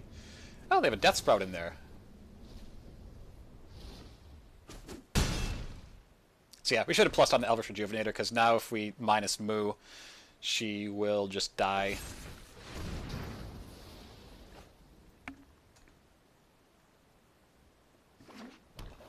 I assume there are fields in their deck, right? They're on Sultai. They have 1, 2, 3, 4, 5, 6, 7, 8 different named lands right now. Now, be patient. That's not what we were looking for. Yeah, I think we need to keep Mu around because our way back into this game is to get multiple elementals off of her, so really punished her. We could have had a 4-4. But instead we just have an island. Should have kept that island in hand too. That is one of the nice things about running two-color decks, though, is you get to use all these really nice basics. And these islands are just so nice. That's like one of the most iconic land arts of all time, I think. The Jonovan Unhinged. Woo! What do you even do? Oh. Huh. Well, this is not what I was expecting. Well, I guess we make a 4-4. Because they're not protecting Mu. Take to the sky, my friend. And we're not ultimating her, that's for sure. You must be a field deck, right? How have you gone through 25? What is going on? Opponents are just giving us like these, like, yeah, we're this super meta deck. Trust me, look at how meta we are right now. And then just like, oh, just kidding. Here's some ranging raptors for what you thought was Yarok Field. I'm not sure why they animated this mobilized district. Alright, well I guess we're racing now. I cannot bear to stay. Oh, that's actually pretty good.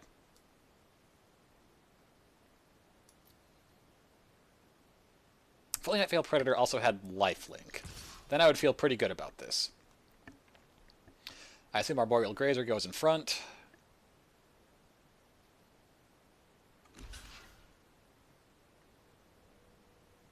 Yeah, our being one turn behind there, like being on the draw, basically. And then... I don't think there's any reason to run this out, because we can never spend that much mana in one turn. But yeah, our being on the draw there, and then because we're one turn behind them, not being able to kill their... There it is! Not being able to kill their... Oh, yuck. So yuck. Being able to kill their Cavalier of Thorns, and then getting the value off of that. Just really messing us up there. Oh, boy. Ranging Raptors is actually really cool when you have Tatyova out. So, if we block here, we keep our guy, but they get a 2-2 and draw a card and gain a life. So I think the correct play is actually just to kill this guy and trade.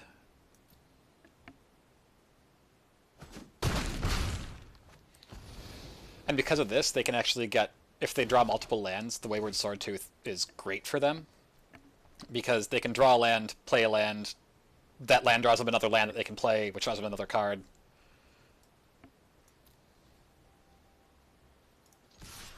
Then obviously hitting Ranging Raptors makes us really sad, because then they get a land, draw a card, gain a life, get a 2-2. And now we're seeing where Rotting Regisaur is terrible, and that is when there's a bunch of little tiny creatures, and every land is drawing them another card and getting them another 2-2. Obviously we play the... Oh, and it's a Field of the Dead, yeah.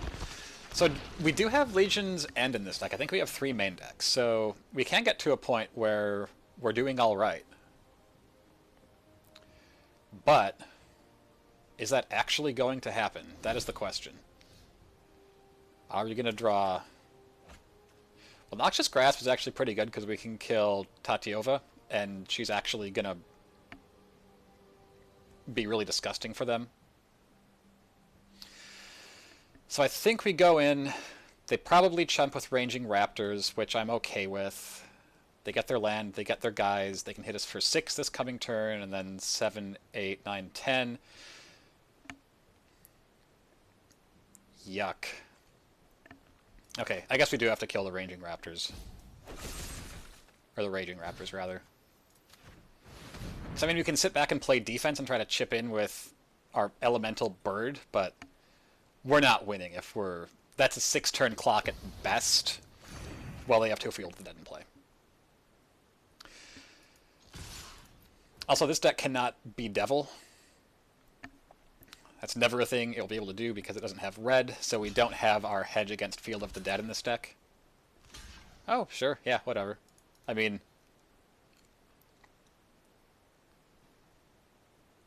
slow yourself down a little bit. Hopefully we can find a removal spell for Tatiova at some point, because then at least we're slowing them down a bit.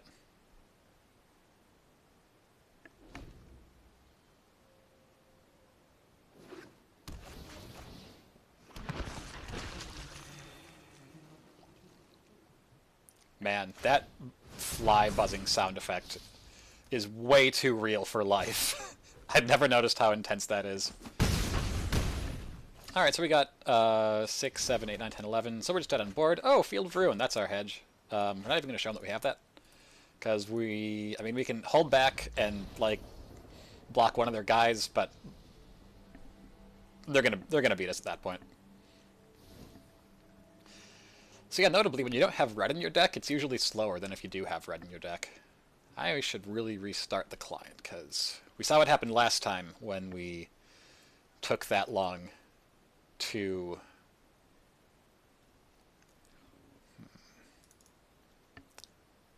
get to the sideboarding, and then got punished by having 30 or 28 seconds left and then being told, nope, sorry, you're done, no sideboarding.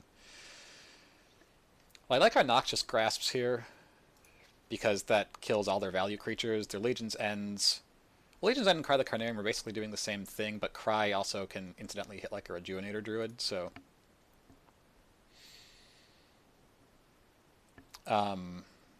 we did see Risen Reef, probably got some Dorks. I don't think I need 3 Disfigure here if I'm bringing in more stuff to like wipe their board and all that. Nightveil Predator seems pretty bad here. So we'll cut you. Kevin seems alright. Moo seems alright. I like the Unmoored Ego because we can get rid of their field, and that gets rid of a lot of their inevitability. Cast Down is our only... Oh, I guess we have Vraska's Contempt too. So we have 2 ways of dealing with Cavalier. We need to cut 3 cards. Actually, we can cut the Cast Downs probably because Noxious Grasp is pretty much the same thing. And Legion's End and Disfigure. Okay, gotta go fast, gotta go fast. And cut a Thief of Sanity, sure. If I knew I actually had 30 seconds left, I would have looked a little bit harder for what the right cut would be, but we were probably down to just a few seconds there because of the client-server desync.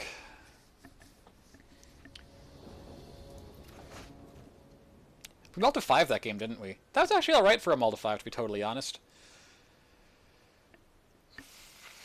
I wish I could keep this hand, but we have no playables. We need to top deck a land to be able to do anything, and we're still pretty slow even then, so... What?!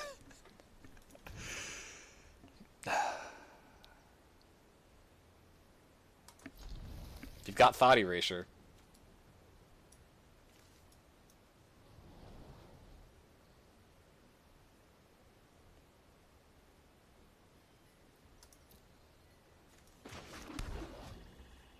Wow. Well, in retrospect, that first hand was the right keep, but those were... That 6 was so unusually bad, and this 7, or the 5, was...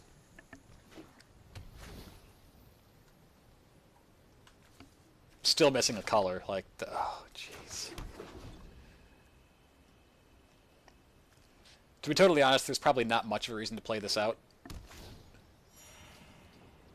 But we'll give it a few turns. Oh, come on, man. This is a 2-color deck. It's not even greedy.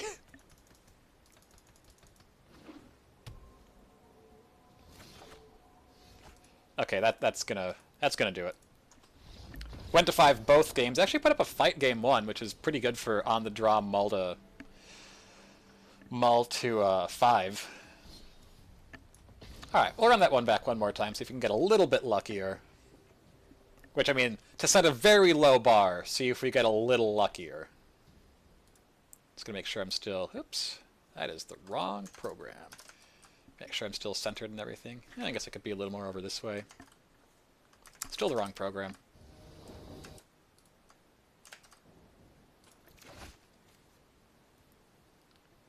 Yeah, that looks pretty good.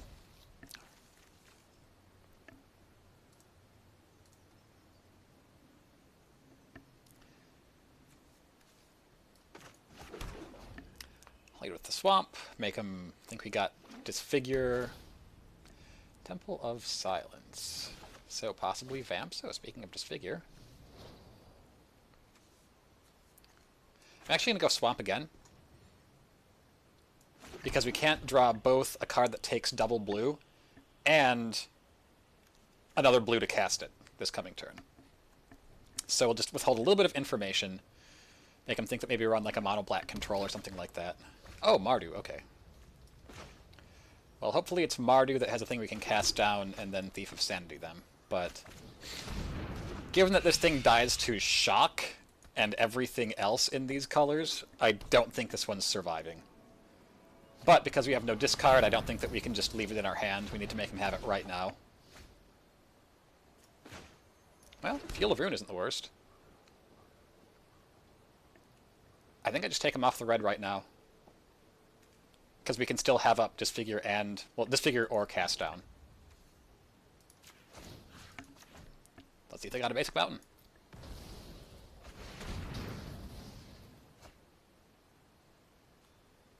Yeah, we want an island, because we already have enough swamps. Although we do have a little bit more double black in this deck than double blue. Yeah, having a second source of blue, obviously, is... or I guess it's our third source, but still pretty good. And they have no basic mountain, it looks like, so we just took them off of a color. Hopefully that's enough to make up for the fact that we had one threat that dies to everything and nothing else. Our opponent did mulligan as well, I think, so they are a bit behind. Oh, I would introduce you to my best friend, Cast Down.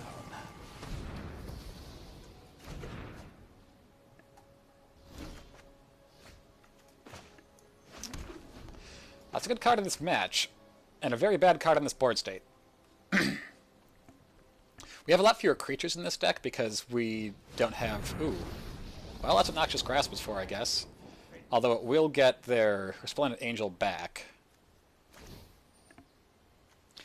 Now, since they could have mono black things, and they probably also have the Afterlife Angel thingy, I'm going to keep Vraska's Contempt around.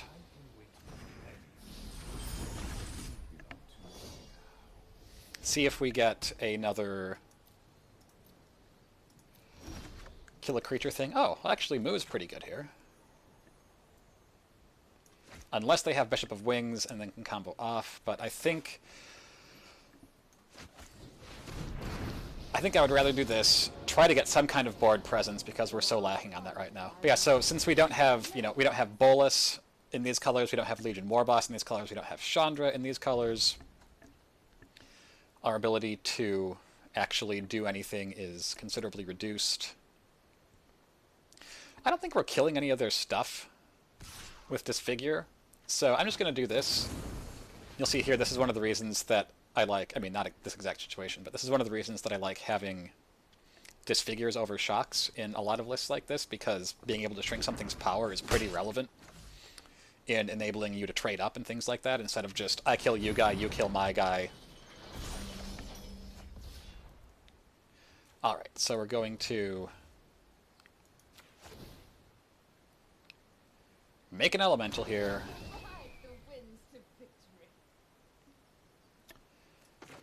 And then I'm pretty sure that we are just going to see if they want to attack with both. Okay, so I could get blown out for this, but I'm going to get super greedy. See if they want to attack with both to guaranteed kill Moo. We can block Resplendent Angel, Vraska's Contempt, Seraph of the Scales. They don't get any spirits off of that. And then our lives are great forever. Well, that's obviously not going to happen, so we'll just do this right now. Actually, let's let it resolve. See if they split their damage incorrectly. Well, not incorrectly, it's kind of the same either way, but we'll see how they split their damage. Withhold the information of... okay, good. See, now they spent some extra mana. So that's good for us. Okay, they see the removal spell. Good job, good job.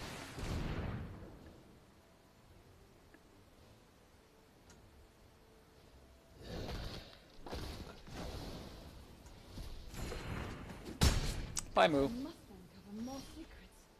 Hi, Moo. We're gonna lead on this, actually.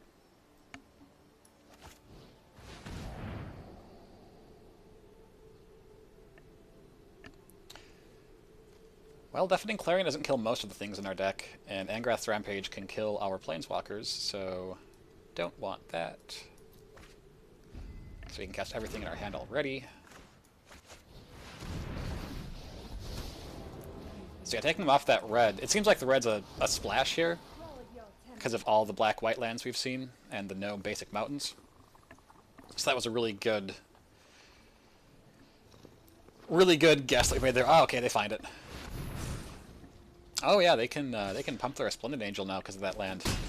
Well, let's hope we find a removal spell. That is not what we were hoping for.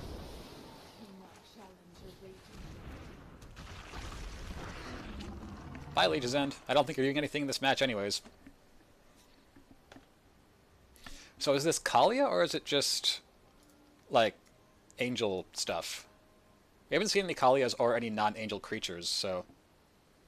Oh, right, this grounds them, so we can block the Resplendent Angel now. And they can only get up to 5 power.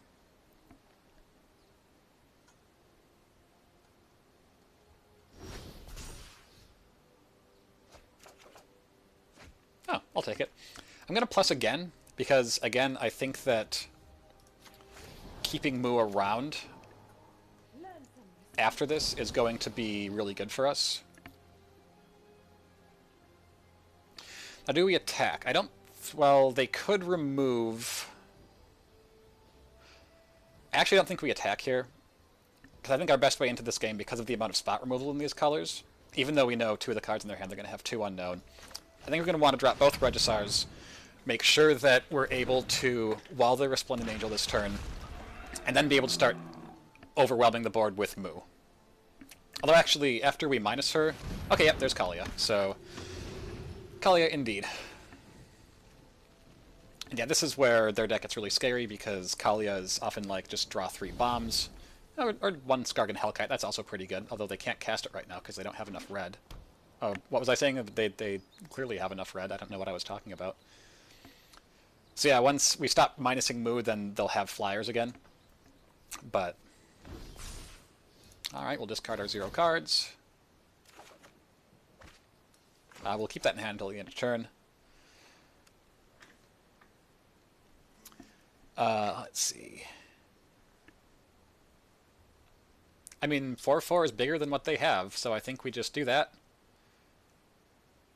I think we'll swing first. And then we'll do that. I mean, they're taking 14 here and going to 7 if they don't block, so... If they double block, then we kill both of their guys, and feel good about that. So now, yeah, we'll just minus.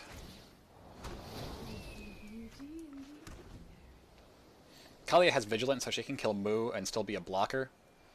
But...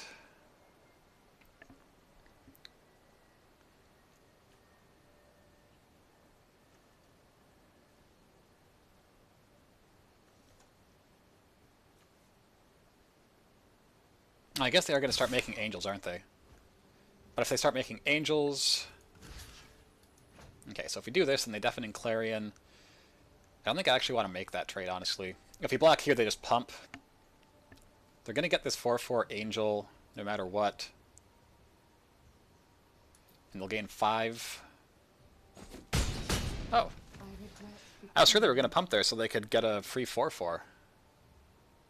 1, 2, 3, 4, 5, 6, 7. Oh, they have double Clarion mana now. Well, we did make them wipe their board for that. And we drew something off the top, so that's nice.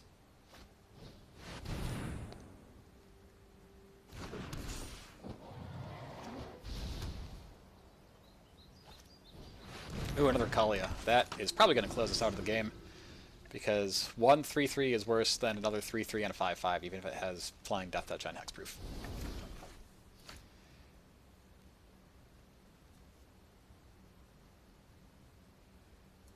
Meh.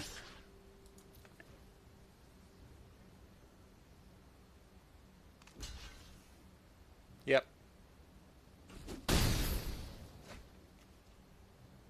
I'll hold this in hand. We'll take one more turn here.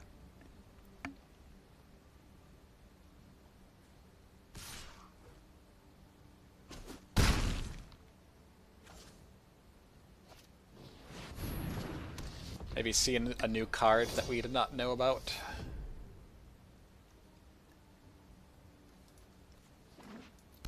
Nope. Okay, I'll do it.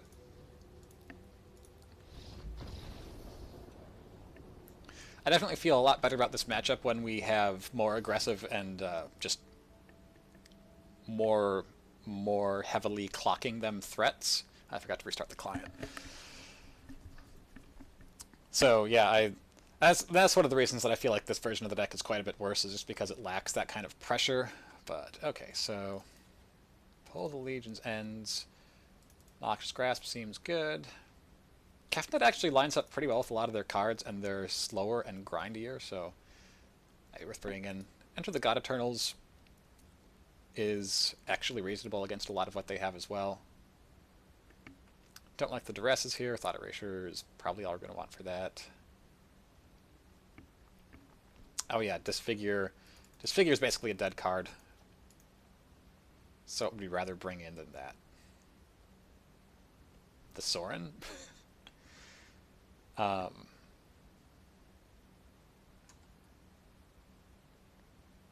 mean, I guess we can bring in a couple Duresses for their removal. It's probably all right. This deck doesn't run a whole lot of instants and sorceries. But they run Sorin too, and he's very good in this deck, so that might be worth bringing in. Night Veil Predator holds up very poorly against these guys, so probably pull one of those. I don't like the Ego. Don't like that. Nope. Nope. Nope. So the thing with Negate in this deck is that Rotting Regisaur makes it really, really awkward, because it's a completely reactive spell. It can only be cast when the right spell is on the stack, so having to hold it is really awkward. I do like it in matches where we're more often playing more conservatively, because in that case we are less likely... Ooh, turn 1 Knight is really good. And double Noxious Grasp. Because in those cases we're more likely not to be just jamming out our Regisaurs really quickly, and our opponent is more likely to be playing lots and lots of things that we really, really want to negate.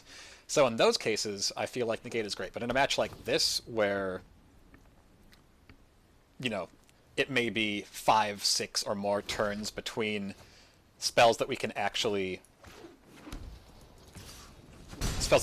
negate, is just that's too much of a liability. And we have 4 Regisaurs in this version because we had to cut some of the other threats. Well, you can have a Noxious Grasp or a Noxious Grasp.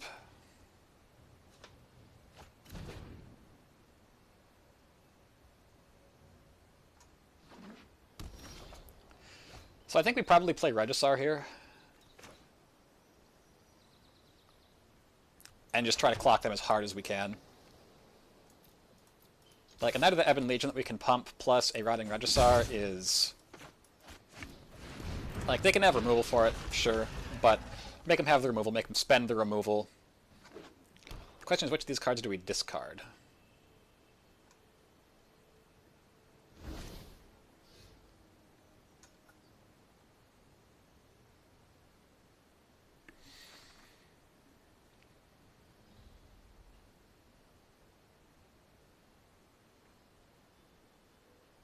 I think it's the Swamp. If we get another land, then we can play Kefnet, and then discard Noxious Grasp next turn.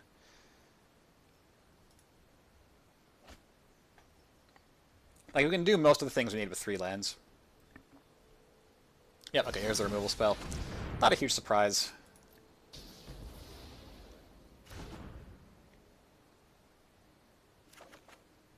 Oh, that's a nice card. I think I'm going to Thought Erasure rather than pump here. That'll also give us the Surveil.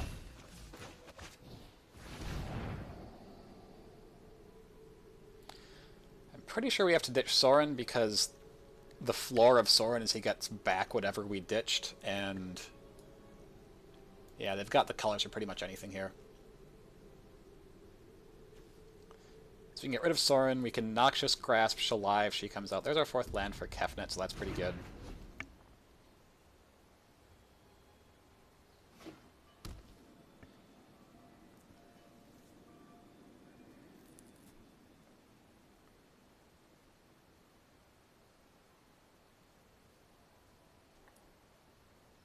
We'll be able to take him off red if we hit another Field of Ruin, so that's worth noting.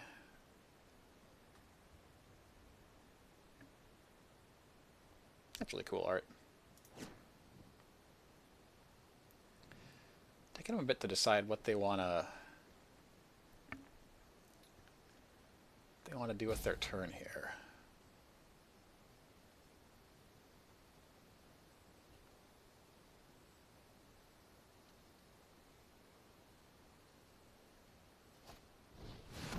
Okay. Alright, so I think we're going to go in with Knight, representing a pump. Then I think we're going to play Kefnet, because Kefnet and Aurelia bounce off of each other, and they don't have anyone to mentor right now. I mean, I guess they could give this guy haste, but then she still can't mentor even if she buffs herself, so I think that's good. That gives us the opportunity to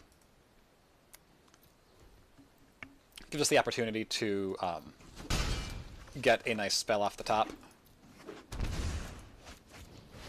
and copy it with Kefnet. So I think we're a little bit heavier on instants and sorceries right now, so we have a higher chance than we would have with our base deck.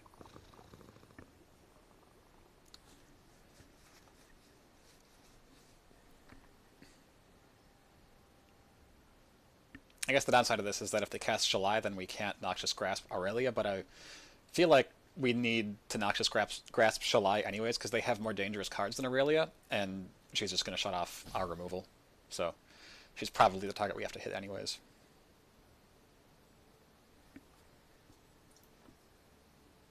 So either they have another red source, or they have another playable right here. Oh, I think we're sacrificing Knight, honestly, and we just try to win off the back of Kefnet value. Especially because Kefnet can stop Aurelia from getting in for damage.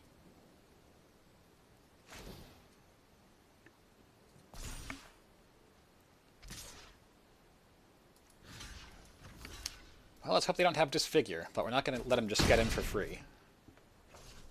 If they do have Disfigure, they played that wrong, because they would be able to trample over for 1 point of damage.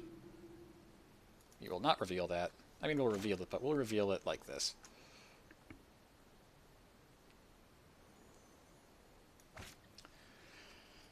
Alright, so we have to make a decision here. And that decision has to do with who do we kill. So they don't have Resplendent Angel, which is when this really gets out of control. And I think that we just, like, Aurelia is... Well, yeah, I think we wait, see what they do. They're going to gain the 4 life off of Shalai when they play her, but... Yeah, I think we just have to kill the Shalai when she comes down.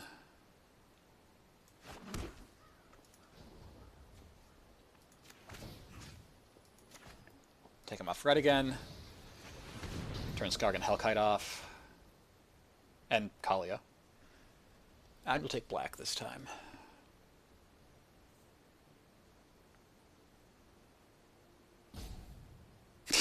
It ropes us because it takes so long for that click to actually go through. Come on, guys. Come on. I mean, so I guess the thing here is that they can actually go in with Aurelia and mentor Bishop of Wings, and then they just have more threats than we can block the damage from, so maybe we actually do have to kill Aurelia and just leave the Shalai. I think that might be what we have to do, honestly. Yeah, this is going to be really hard for us anyways, but if we get a removal spell, and this is a known card anyways, so there's that. Oh, right, I forgot about the getting a spirit part. Oh, they got an extra 1/1. Congratulations, opponent.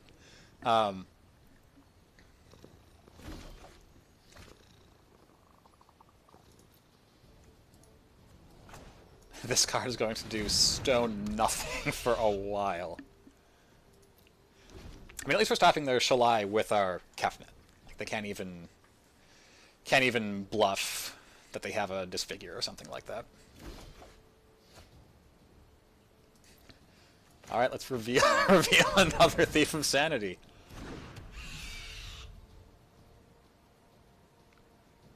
I think at this point we go in with Kefnet and just try to clock them. And then, well, but they have enough removal in their deck, and Thief of Sanity is vulnerable enough that they probably have a cast down, and then if we double block Shalai, they just blow this game wide open. Ah, there we go. Reveal. Another card that Little Teferi just utterly demolishes.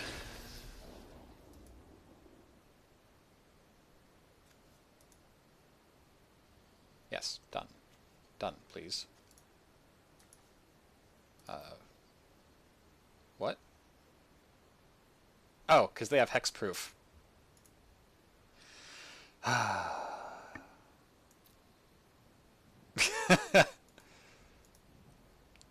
Yep.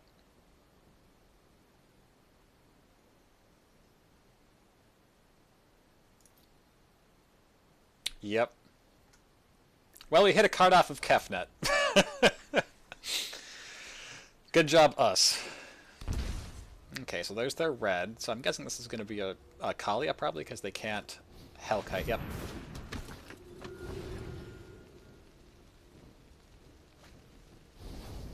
Seraph of the Scales. Cool.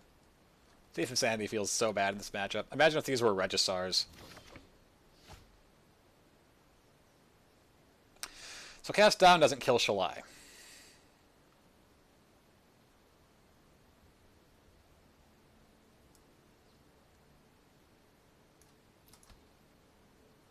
So that feels pretty bad. It'll kill Seraph of the Scales, but then they'll get 2 guys off of it. And of course we can't even target Seraph of the Scales because they have Shalai. Man.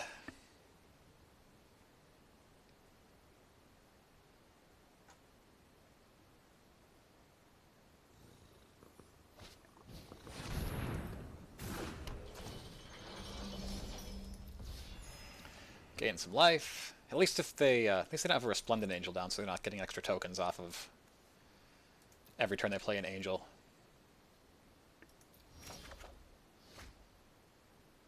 Sure. Reveal Mu Yanling.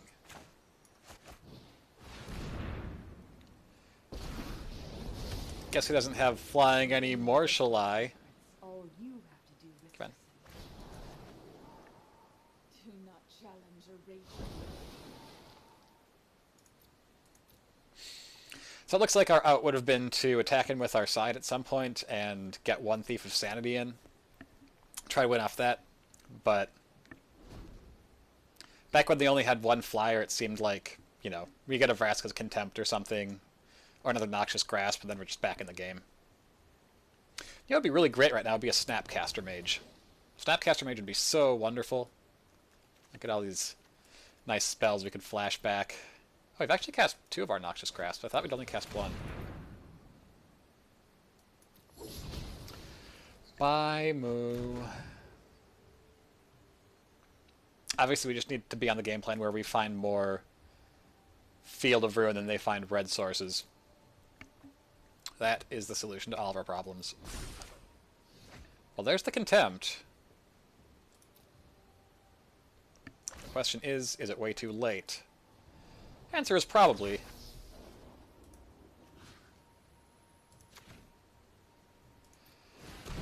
Bonk you.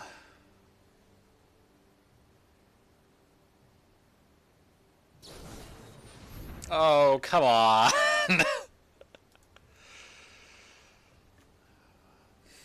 We can't even do this in response because we don't have enough mana.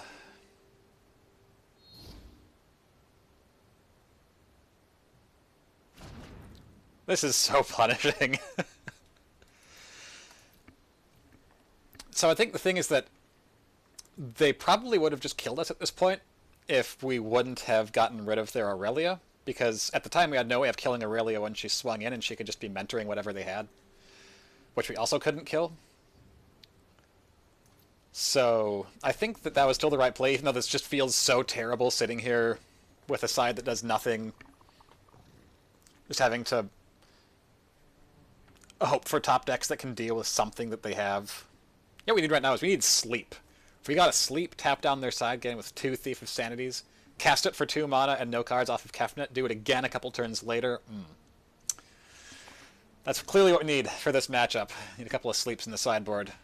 Or maybe even in the main deck. You know, tapping your opponent's creatures is great. Just throw them in there. Opponent back in the tank.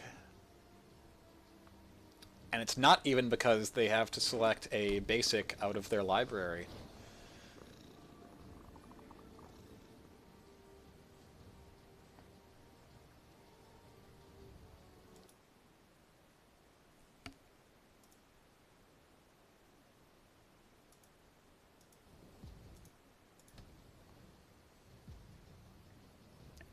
I imagine they're just running combat math at this point. You know, if I play X, then I swing, what happens, that sort of thing. Especially now because they know they're on a little bit of a pickle with us having a Vraska's Contempt in hand, so we can actually deal with their Shalai. Unfortunately, we also want that Vraska's Contempt in order to kill their Seraph of the Scales without...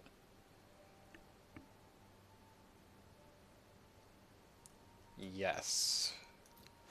So we reveal that. Wait. Wait, oh, I had to hold priority. Oh no. I think I had to hold priority there. Because now I have to... Ugh! That's not how magic works. Okay, well... So what we need to do is have that trigger on the stack, cast Vraska's Contempt while it's on the stack, and then be able to cast the cast down copy. Of course, they probably just have another God's Willing.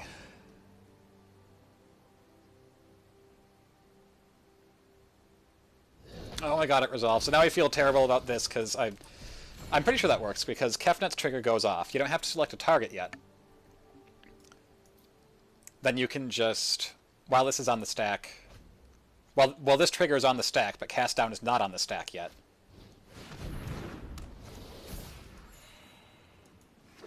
Then you can cast that, and then when that resolves, then this trigger resolves, and you can cast... oh, man.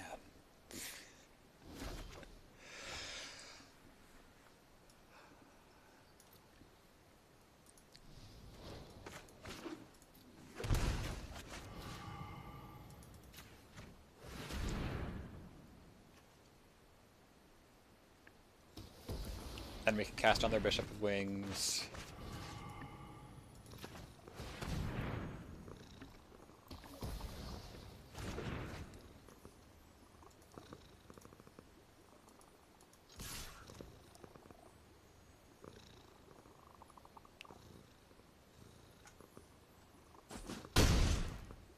Alright. We're out. We're out of that one.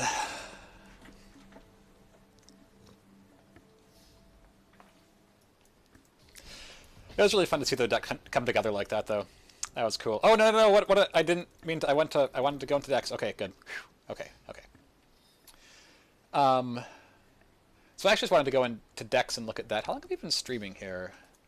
Streamlabs, 2 hours. That's How is that? Jeez, it's almost 4 o'clock in my time zone. So yeah, I think maybe let's call it there for now. We did 2 hours of Legion's Shadow yesterday, so we just got to play around with some other decks today. That was fun. Our client is really lagging here. I probably have to restart my computer or something. Because also I've been getting a few notifications from my webcam that I'm dropping frames. Hopefully that's not coming through on your end, but yeah, so I got to play some Phoenixes and even retool that deck a little bit. That was fun. I really do think the Temple of Epiphany will be really good here. And maybe 1 or 2 extra land. It seems like this is a little bit... we saw a lot of 1-land openers there, even after multiple mulligans, so probably bring that curve down a little bit. So maybe do some more of this in the future with the retooled list before we probably have to say goodbye when we lose all of the good filtering and cantrips from it. Maybe Eldraine will come in and bring us something cool. Who knows? I mean, you could always try running the Imperial Scions as an extra way of ditching Arc-like Phoenix, but because they cost 3 mana and they don't trigger Phoenix's and like rebuying ability, as they're not an instant sorcery. Excuse me. Seems like that probably isn't the best replacement. But so maybe bring this one back out a few more times before the rotation hits. Got to see a couple of times when our deck really didn't come together in really spectacular ways. But that is part of the joy of Magic, is the times when it does come together feel great, and then when it doesn't come together, your opponent gets to feel great. So so I think that'll do it for today. Thank you so much for joining us. It's always fun doing this sort of thing. Let us know what you think in the comments. Give it a like, subscribe. Thumbs up if you like it, thumbs up if you don't. Let us know what we can do better. We always like to know how we can improve, and we love having that community engagement. So thank you for joining us on this Saturday. This has been Ben with the Tiger's Den, and we will see you later with more video game and Magic the Gathering content.